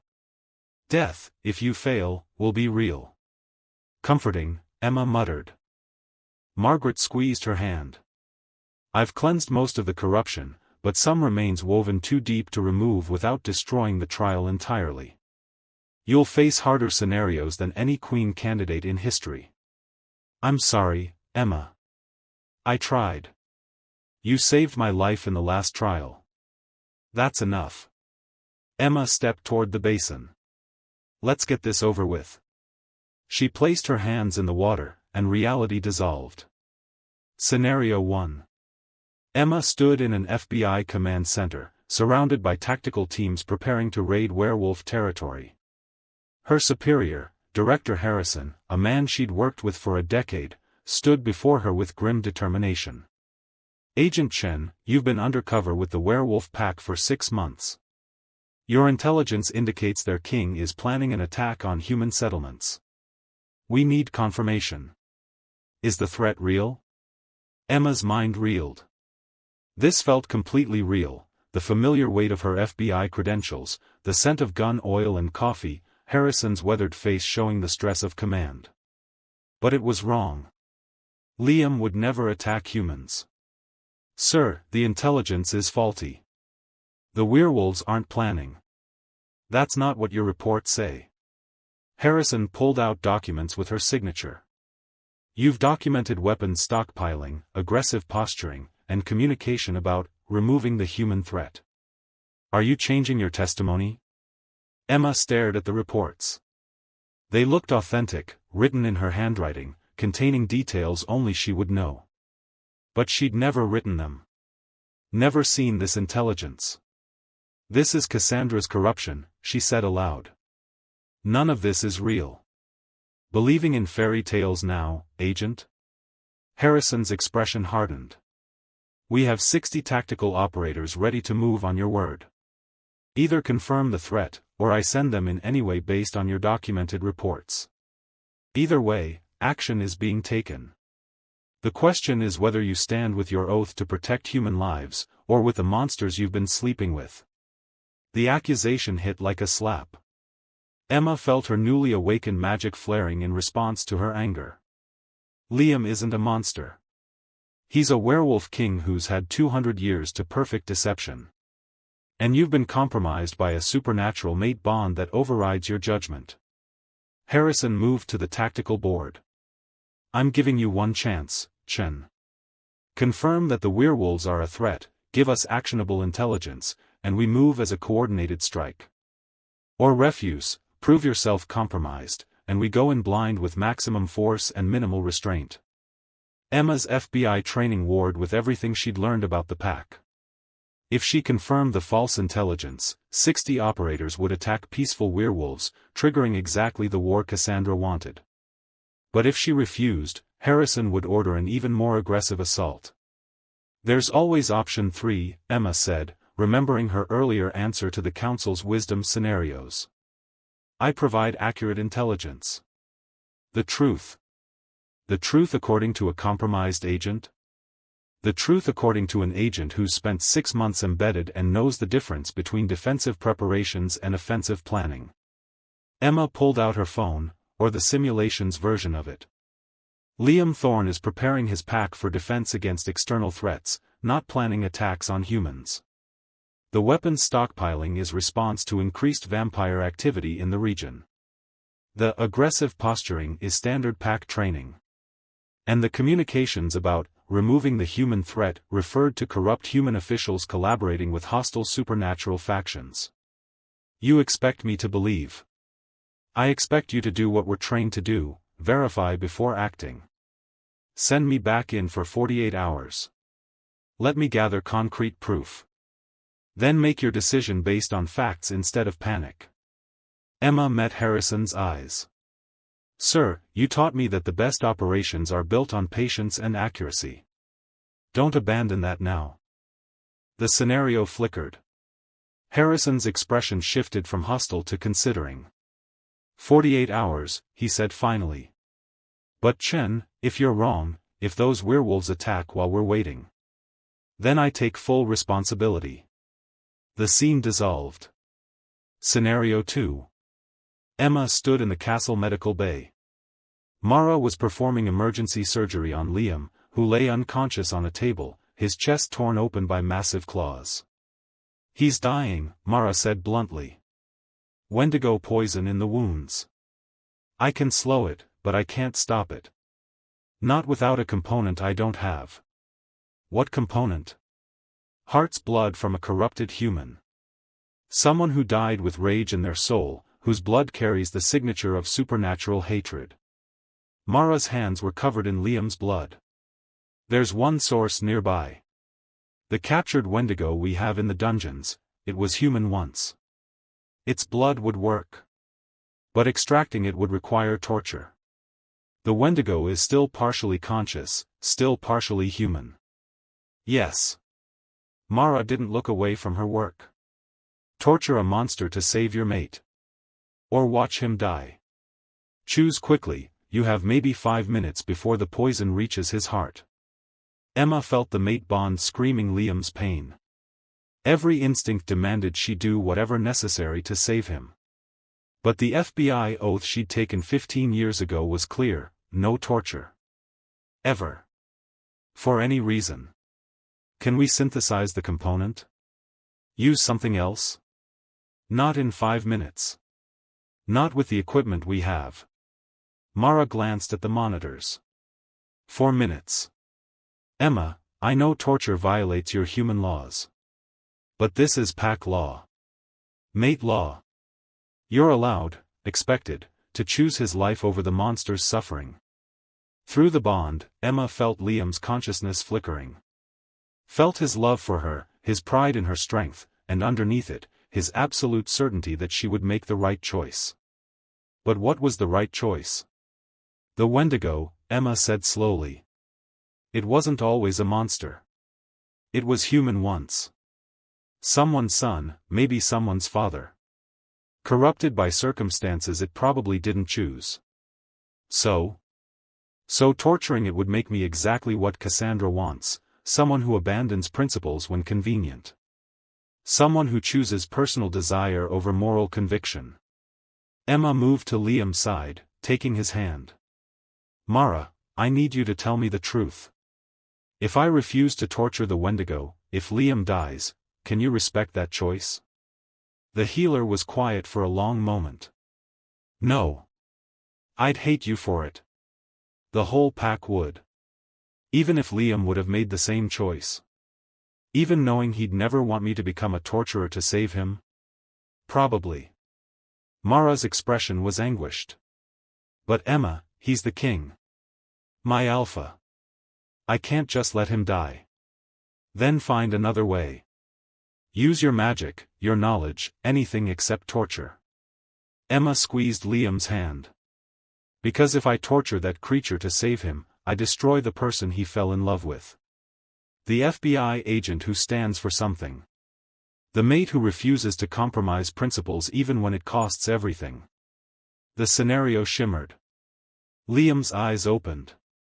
Right choice, he whispered. Even if it killed me, right choice. The scene dissolved. Scenario 3. Emma stood in a burning throne room. Bodies everywhere, Nathan, Ava, Cole, dozens of pack members. All dead. And standing over them, covered in blood, was Liam. But his eyes were wrong. Golden and wild, completely feral. Emma, he growled, his voice barely human.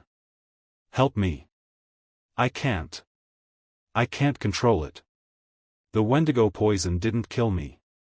It corrupted me. And now I'm killing everyone I love.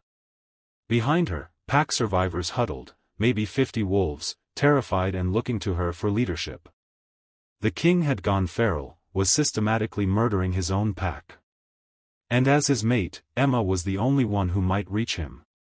Or the only one who could end him. Margaret appeared beside her, or the simulation's version of her grandmother. The mate bond can cure corruption.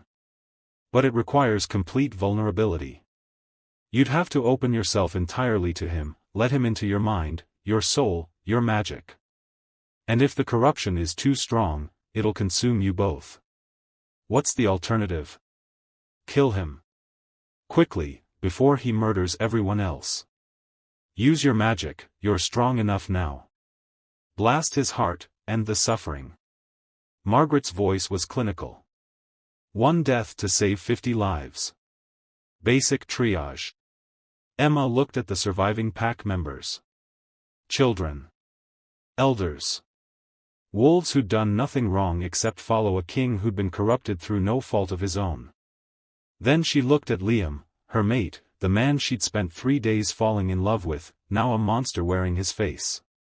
If I open myself to him, if the corruption takes me too, what happens to the pack? They have no king, no queen, and no leadership. Cassandra moves in, claims the throne, uses the pack for her own purposes. Margaret's expression was grim. You'd be choosing love over duty. Exactly what she wants to prove about Liam. And if I kill him? You become queen through tragedy, but you rule. The pack survives. Cassandra's plan fails. Margaret paused. Emma, I know you love him. But sometimes leadership means making choices that destroy you personally. Emma closed her eyes, feeling the mate bond thrumming with Liam's fractured consciousness. Underneath the corruption, he was still there. Still fighting. Still begging her to end this before he killed anyone else. Liam, she said softly.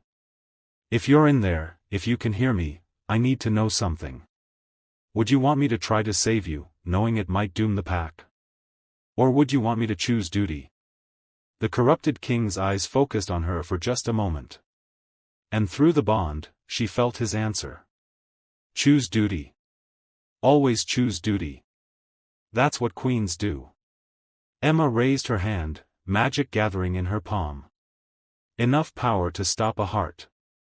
To end suffering. To save the pack at the cost of her soulmate.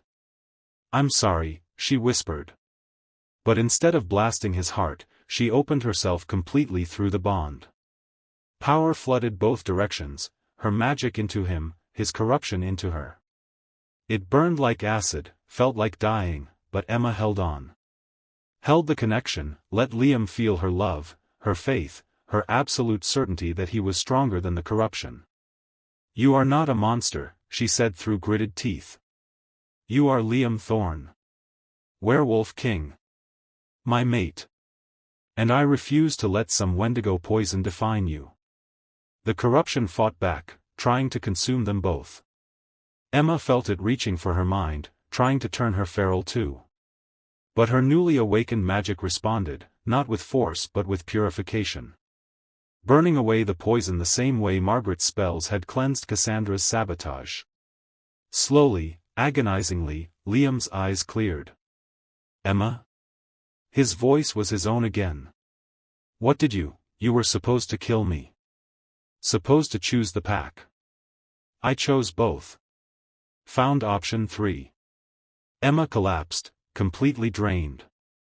Apparently I'm bad at following orders. The scenario dissolved. Emma gasped as she was pulled out of the basin, Margaret and Liam supporting her on both sides. You passed, Cole said, his voice holding genuine respect. 3 impossible scenarios, all corrupted by Cassandra's magic, and you found solutions that honored both duty and compassion. The trial of wisdom acknowledges Emma Chen as worthy. But Emma barely heard him. Her magic was in chaos, her mind reeling from the intensity of the simulations. And through the bond, she felt Cassandra's rage that her sabotage had failed again. One more trial, Liam said quietly. The trial of heart. Emma, you're exhausted. We can postpone. No. Emma straightened despite her shaking limbs. Cassandra's watching. Waiting for me to quit. I won't give her the satisfaction. The trial of heart is the most dangerous, Ava warned. It forces you to face your greatest fear in a magically induced vision. Many candidates die of shock when their hearts can't handle the terror. And with Cassandra's corruption, I'll survive. Emma looked at Liam.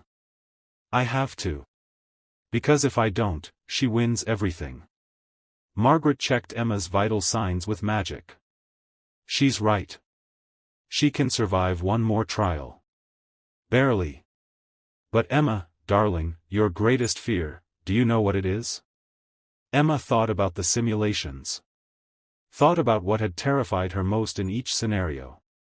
And she realized with cold certainty exactly what the trial of heart would show her. Losing him, she said quietly. Not to death. To the crown. Watching Liam choose duty over me, exactly like he did with Cassandra. Proving that I'll always be second to his responsibilities. That's what the trial will force you to confront, Margaret confirmed. And Cassandra's corruption will make it feel real. Make you believe he's abandoned you, chosen the pack over your life. Can you survive that? Emma met Liam's eyes through the mate bond. She felt his love, his fear for her, his desperate wish that he could take her place in these trials. I can survive anything, she said. As long as I remember that love and duty aren't enemies. They're partners. And trusting Liam to be king doesn't mean he loves me less. It means he loves his people enough to do what's necessary. That's very mature of you, Ava said. That's very Emma, Liam corrected softly. She's been teaching me that lesson since she walked into my throne room. As they prepared for the final trial, Emma caught another glimpse of Cassandra in the trees. The corrupted ex-queen was smiling, confident that this last test would finally break the human who dared to replace her. But Emma Chen had survived scenarios designed to make her choose between love and duty. Had awakened magic she didn't know she possessed. Had proven herself worthy in ways even the council hadn't expected. The trial of heart would be the hardest yet. But Emma was done letting fear, Cassandra's or her own, dictate her choices. She was going to face her greatest terror head-on. And she was going to win. Because that's what queens did. The trial of heart took place at midnight, under a full moon that cast everything in silver light. Emma stood in the center of a circle carved with ancient runes, the entire pack surrounding her. Margaret had done what she could to cleanse Cassandra's corruption, but they all knew some remained, woven too deep into the trial's foundation to remove. The trial of heart shows you your greatest fear, Cole explained one final time. What you see will feel real. Your body will react as if it's happening. If your heart stops from terror, you die. The only way to pass is to face the fear, accept it, and choose to continue living despite it. How long does it last? Emma asked. Until you overcome it. Or until it kills you. Cole's expression was sympathetic. Emma, you've proven yourself in strength and wisdom. No one would blame you for refusing this final trial. You've already done more than any human in history. But I haven't finished. Emma looked at Liam. And I don't quit before the job is done. Liam pulled her aside, away from the crowd. Emma, I need to tell you something. If the trial shows you me abandoning you, it will. That's my fear. Then you need to know, it's not real. No matter how convincing, no matter what I seem to say or do in that vision, it's not me. The real me would never, his voice broke. You're the most important thing that's happened to me in 200 years. I would burn my kingdom to the ground before I let you face danger alone. I know.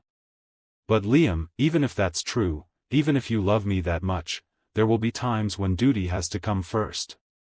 Times when you'll have to choose the pack over me. And I need to be okay with that. Not just pretend to be okay, but genuinely accept it. Emma touched his face.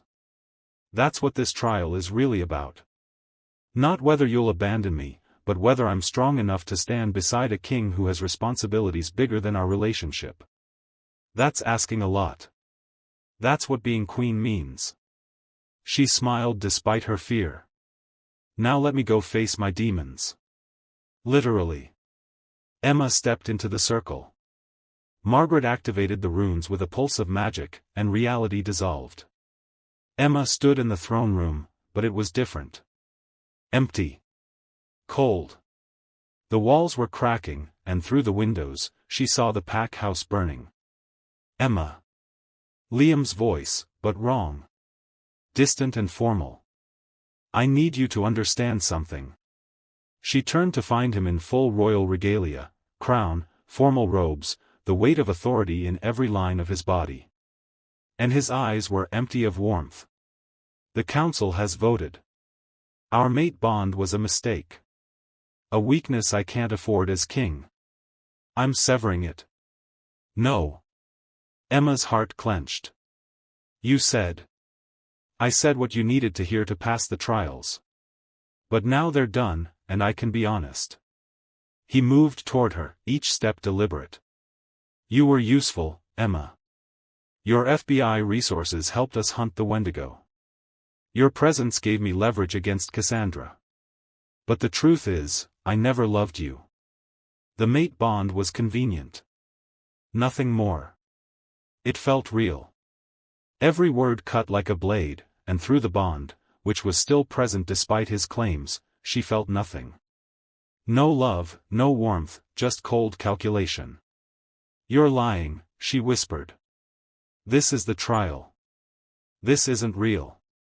Isn't it? Liam's smile was cruel. Think about it, Emma. 3 days. That's all we've known each other. 3 days of crisis and adrenaline and supernatural bonds that override rational thought. Did you really think that was love? Or was it just convenient? Around them, the throne room shifted. Emma saw herself through Liam's eyes, human, weak, holding him back.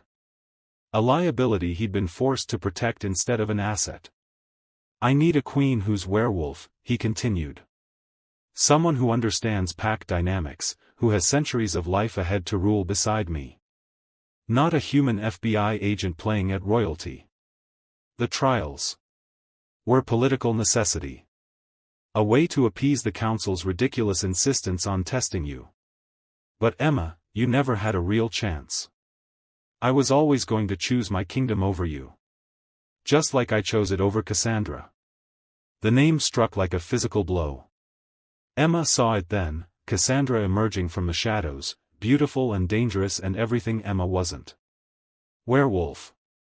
Powerful. Confident. Hello, little human, Cassandra purred. Did you really think you could replace me? I was his mate for 50 years. You've had 3 days.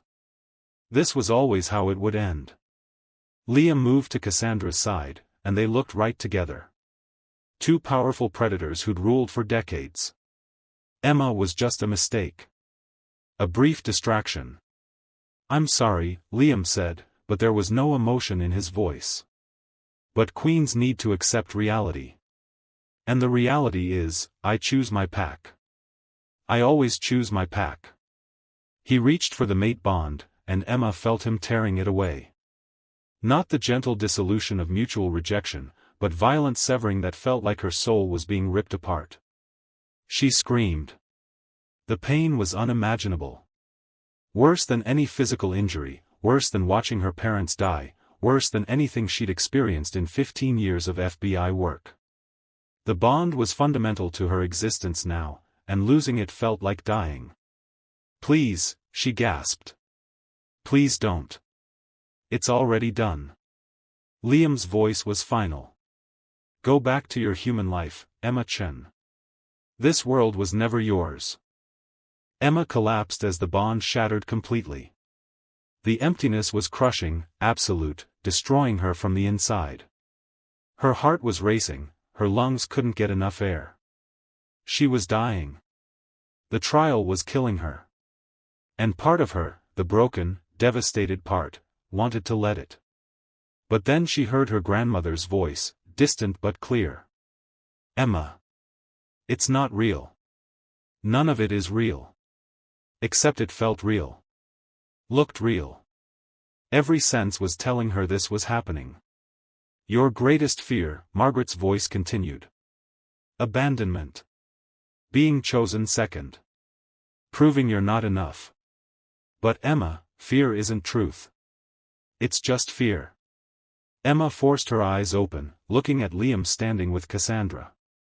And she made herself really see him. Not through pain or fear, but through reason. This Liam was too perfect. Too completely cruel. The real Liam had flaws, doubts, moments of vulnerability. This version was a caricature, what Emma feared he might be, not who he actually was. "You're not him," she said, her voice weak but certain. "The real Liam is complicated. Conflicted. He struggles with duty and desire. He wouldn't be this cold. This absolute." The Liam figure frowned. "You're in denial. I'm in a magically induced vision designed to break me." Emma stood on shaking legs. "And Cassandra's corruption amplified my fear, made it feel more real than reality. But it's still just fear. I severed the bond. You felt it die. I felt something die. But let me test a theory." Emma closed her eyes, reaching not for the bond she'd felt shatter, but for the deeper connection underneath, the one built not on magic but on choice. On 3 days of facing impossible situations together. On trust and respect and genuine affection.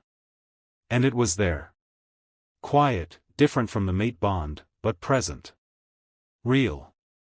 "You can't sever what we chose to build," Emma said, opening her eyes. "The mate bond is magic. But what we created, the partnership, the trust, the love, that's ours.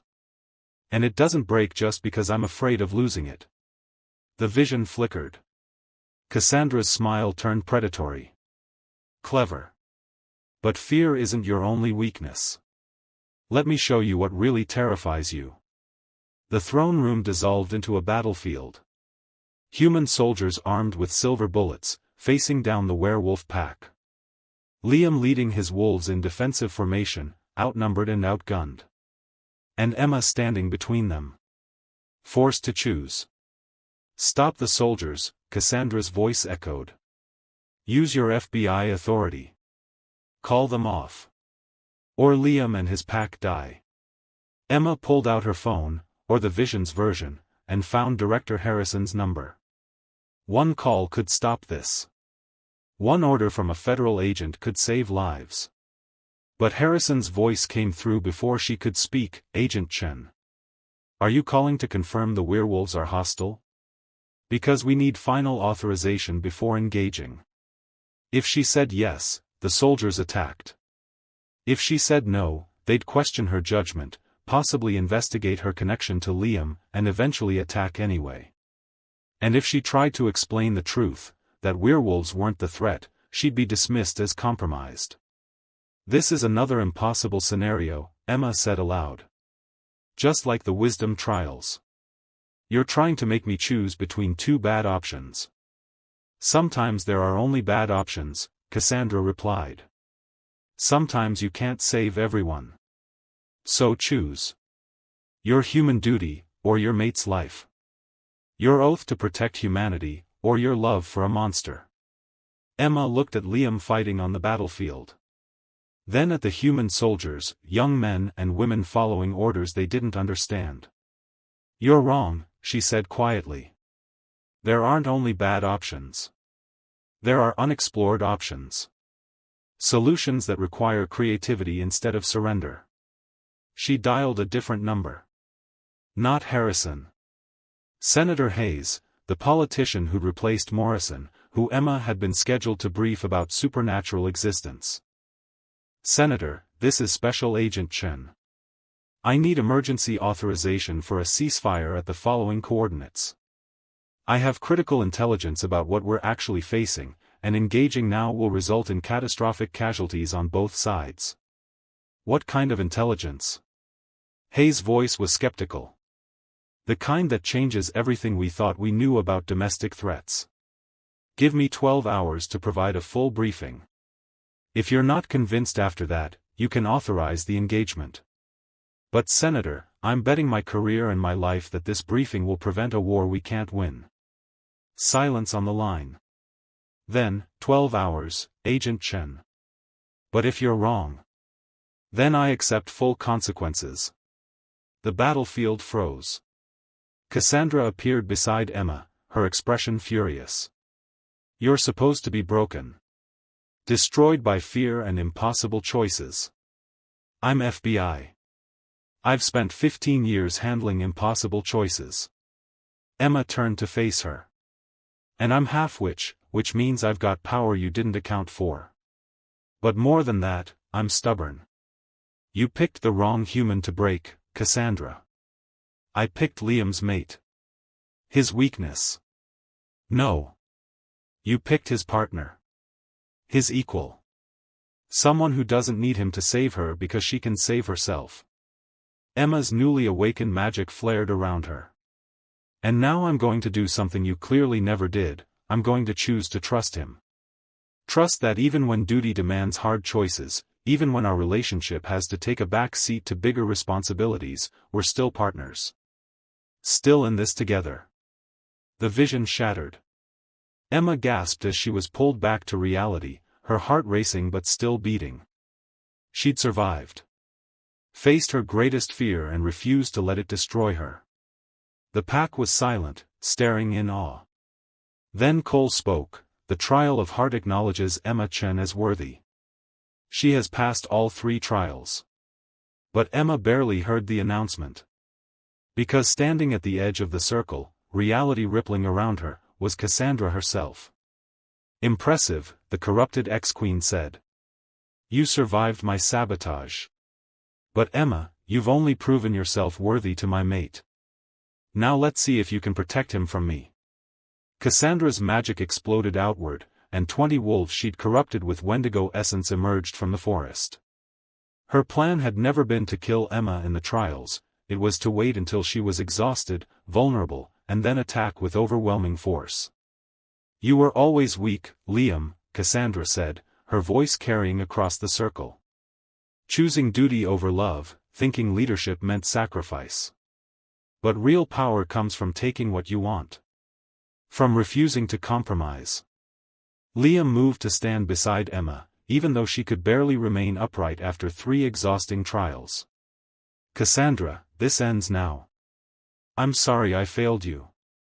Sorry I couldn't save you from that dungeon. But I won't let you destroy innocent people for revenge. You don't get to decide what I destroy. Cassandra's corrupted wolves attacked. The pack responded instantly, forming defensive positions around their exhausted would-be queen. But Emma could feel through the bonds, they were tired, depleted from evacuating the earlier bomb threat, divided in their loyalty to a human mate. They were going to lose. Unless Emma did something desperately reckless. Margaret, she called. I need every bit of magic you can channel. Now. Emma, you're exhausted. Your magic is unstable. If I give you more power, then I might explode. Or I might save everyone. Those are my options. Emma stood on shaking legs, her half-witch heritage responding to her desperate need. So what's it going to be, Grandma? Trust me to handle it, or watch people die. Margaret hesitated only a moment before her magic flooded into Emma. Combined with her own newly awakened power, it was more than Emma had ever felt. More than she could possibly control. But she didn't need control. She needed impact. Emma raised her hands, and magic erupted like a shockwave. Not violent, not destructive, purifying. The same energy Margaret had used to cleanse Cassandra's corruption from the bombs and trials, but amplified 100-fold. It washed over the corrupted wolves, burning away the Wendigo essence that made them monsters. They collapsed, returning to normal wolf form, confused but alive. Then it reached Cassandra. The ex-queen screamed as Emma's magic tore into the corruption that had sustained her for over a century. The experimental magic her captors had used, the rage that had fueled her survival, the vendetta that had defined her existence, all of it burned away. What remained was a woman. Just a woman. Broken and exhausted and ancient beyond her years. She collapsed, and Liam caught her before she hit the ground. Why? Cassandra whispered, tears streaming down her face. Why save me? After everything I've done? Because you were right about one thing, Emma said, moving to kneel beside them despite her exhaustion. Liam did fail you. Not intentionally, not maliciously, but he made a choice that left you suffering. And you deserved better than that. I wanted to destroy you. Wanted to prove he'd fail you too. He probably will. Someday. Not because he doesn't love me, but because being king means impossible choices. But Cassandra, failure doesn't mean betrayal. And love doesn't mean never being hurt.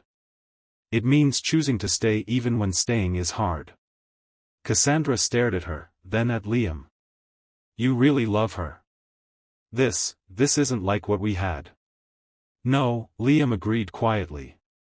Because what we had was built on tradition and expectation. What Emma and I have is built on choice. She knows my flaws, knows my failures, and chose me anyway. Just like I chose her. I hate you both, Cassandra said, but there was no venom in it. Just exhaustion. But I'm tired of being angry. Tired of planning revenge. Tired of surviving on hatred. She looked at Emma. What happens to me now? That's up to the council, Cole said, approaching cautiously. You've committed treason, attempted murder, and corruption of pack members. By law, you should be executed. Or, Emma interjected, she could be exiled under supervision. Given a chance to heal from the trauma that created all this rage. Because executing a victim just makes us no better than her captors. The council deliberated in whispers. Finally, Ava spoke, exile to the European territories under magical binding to prevent further violence.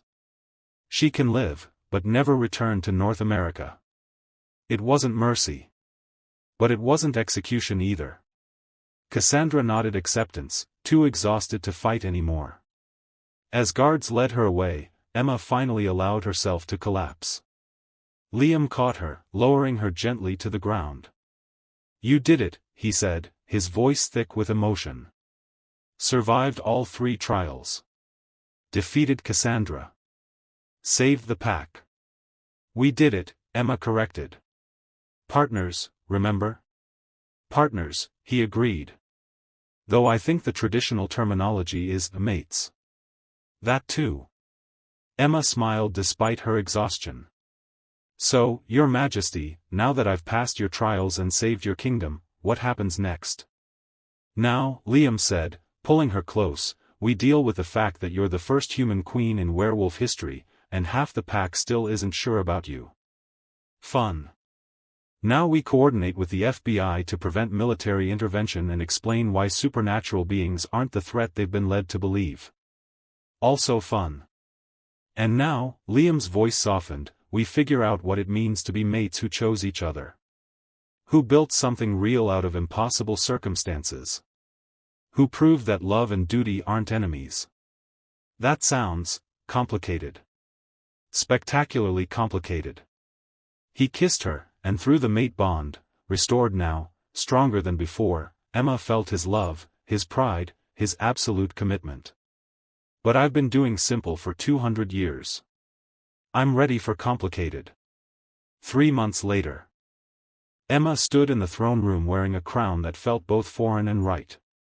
The coronation had been elaborate, traditional werewolf ceremony combined with adaptations for her human heritage. Margaret had stood beside her, proud and teary-eyed. The council had recited oaths of loyalty. And Liam had placed the crown on her head with hands that shook slightly. Now, as Queen of the North American Werewolf Kingdom, Emma was facing her first official act, a diplomatic meeting with Senator Hayes and 3 other government officials who now knew the truth about the supernatural world. "Senator," Emma said, her voice carrying the authority she'd earned through trials and battle. "Thank you for coming. I know this is unusual." "That's an understatement, Agent Chen. Or should I say, Queen Chen." Hayes looked around the throne room with barely concealed awe. 3 months ago, I thought werewolves were myths. Now I'm negotiating diplomatic relations with their queen. Who, I might add, is also technically still an FBI agent on indefinite leave. About that, Emma said. I need to formally resign from the FBI. Can't exactly serve 2 governments. Figured as much. Your division will miss you. You were one of our best. Hayes pulled out a tablet. Now, let's discuss how we're going to handle supernatural human relations going forward. Because after what happened with Cassandra, we need clear protocols. The meeting lasted 3 hours. By the end, they'd established preliminary agreements. Werewolf packs would have limited sovereignty in their territories, human-werewolf disputes would be mediated by joint councils, and a carefully controlled disclosure process would begin introducing humans to supernatural existence. It wasn't perfect. But it was a start. After the meeting, Emma found Liam in their private quarters, looking out over the kingdom. How'd it go? He asked. Better than expected. Hayes is practical. She sees the strategic value in cooperation rather than conflict. Emma moved to stand beside him. We're creating something new here. A system where humans and supernatural beings actually work together instead of just tolerating each other.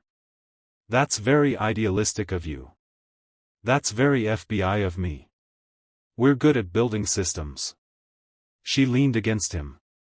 How's Cassandra? Reports from Europe say she's adjusting. The magical binding prevents violence, but she's apparently found work as an advisor to younger werewolves. Teaching them history, pack dynamics. Liam's voice was thoughtful. Maybe exile was the right choice after all. People can change. If they want to. Like an FBI agent who became a werewolf queen. Exactly like that. Emma turned to face him. Liam, I need to tell you something. I'm pregnant. He froze. What? Half witch, half werewolf pregnancy. Margaret says it's incredibly rare but possible. We're having a baby. Emma's smile was nervous. Surprise? Liam's face cycled through shock, joy, terror, and finally settled on overwhelming love. A baby. We're having a baby. Due in about 7 months. Margaret says the pregnancy will be shorter than human because of the werewolf genetics. Emma paused. Are you okay? You look like you might pass out. I'm 230 years old. I've survived wars, political intrigue, and a vengeful ex-mate. But Emma, he pulled her close. This is terrifying and amazing and I have no idea how to be a father. Good thing you have 7 months to figure it out. She kissed him. We'll learn together. Like we've learned everything else. Together, he agreed.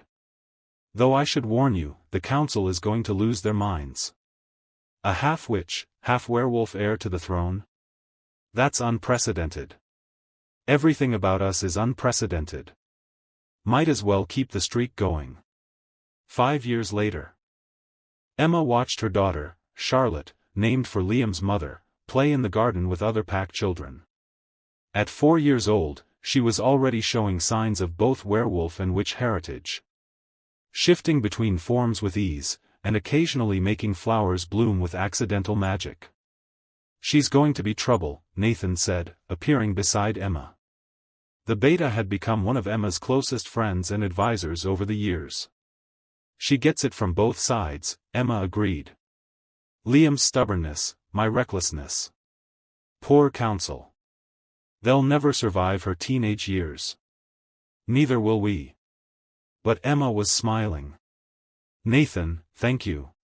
For giving me a chance. For training me even when you thought I'd fail.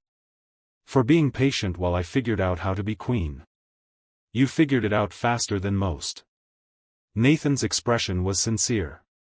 "You're good at this, Emma. Better than anyone expected. You've changed how this kingdom operates, made it more open, more adaptable. Liam needed that. We all needed that." In the distance, Emma saw Liam returning from patrol with Ava and Cole. 5 years had brought changes, more pack alliances, better human relations, a slowly expanding network of supernatural human cooperation. It wasn't perfect. There were still tensions, still conflicts, still wolves who resented having a human queen. But they were building something that had never existed before, a kingdom that chose progress over tradition, cooperation over isolation, love over fear. Charlotte ran to meet Liam, and he scooped her up, her delighted laughter carrying across the garden. Through the mate bond, now so integrated into Emma's existence that she couldn't imagine life without it, she felt his joy, his contentment, his absolute love for their family. "Emma," Charlotte called. "Daddy says I can try shifting all the way next week. Will you watch? I wouldn't miss it." Emma joined them, her heart full. "Though maybe we should ask Grandma Margaret to be there too. Just in case you accidentally turn yourself into a flower. That was one time." Liam laughed, pulling Emma close with his free arm. "Our daughter, the flower. Technically, she turned into a rosebush. Very different." "Very embarrassing is what it was," Charlotte muttered. "All the pack kids teased me." "Pack kids tease because they're jealous," Liam said seriously. "You can do things none of them can. That's not embarrassing. That's extraordinary." Charlotte brightened. "Really? Really? You're going to be an amazing queen someday. Maybe even better than your mother." "That's setting the bar pretty high," Emma teased. "You said it yourself. 3 days of trials, defeating a corrupted ex-mate, surviving pregnancy with a half-witch, half-werewolf baby, and somehow convincing the human government to work with us instead of hunt us." Liam kissed her forehead. "You've exceeded every expectation." "We exceeded them," Emma corrected. "Partners, remember? Always partners."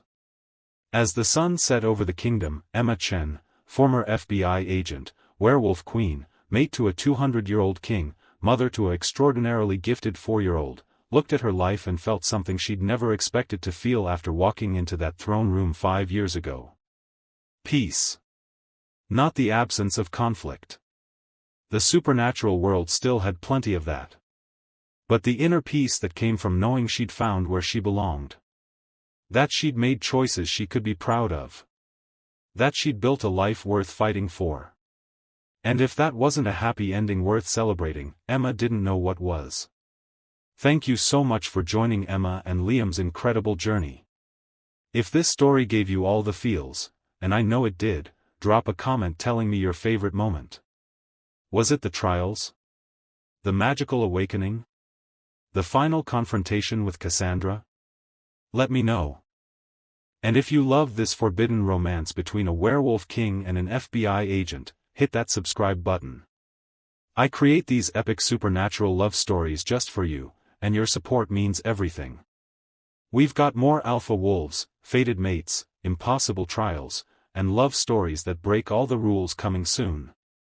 Until next time, stay wild, stay brave, and remember, the best love stories are the ones where you choose each other, again and again, no matter what the world throws at you. Red Heart Wolf Face Crown.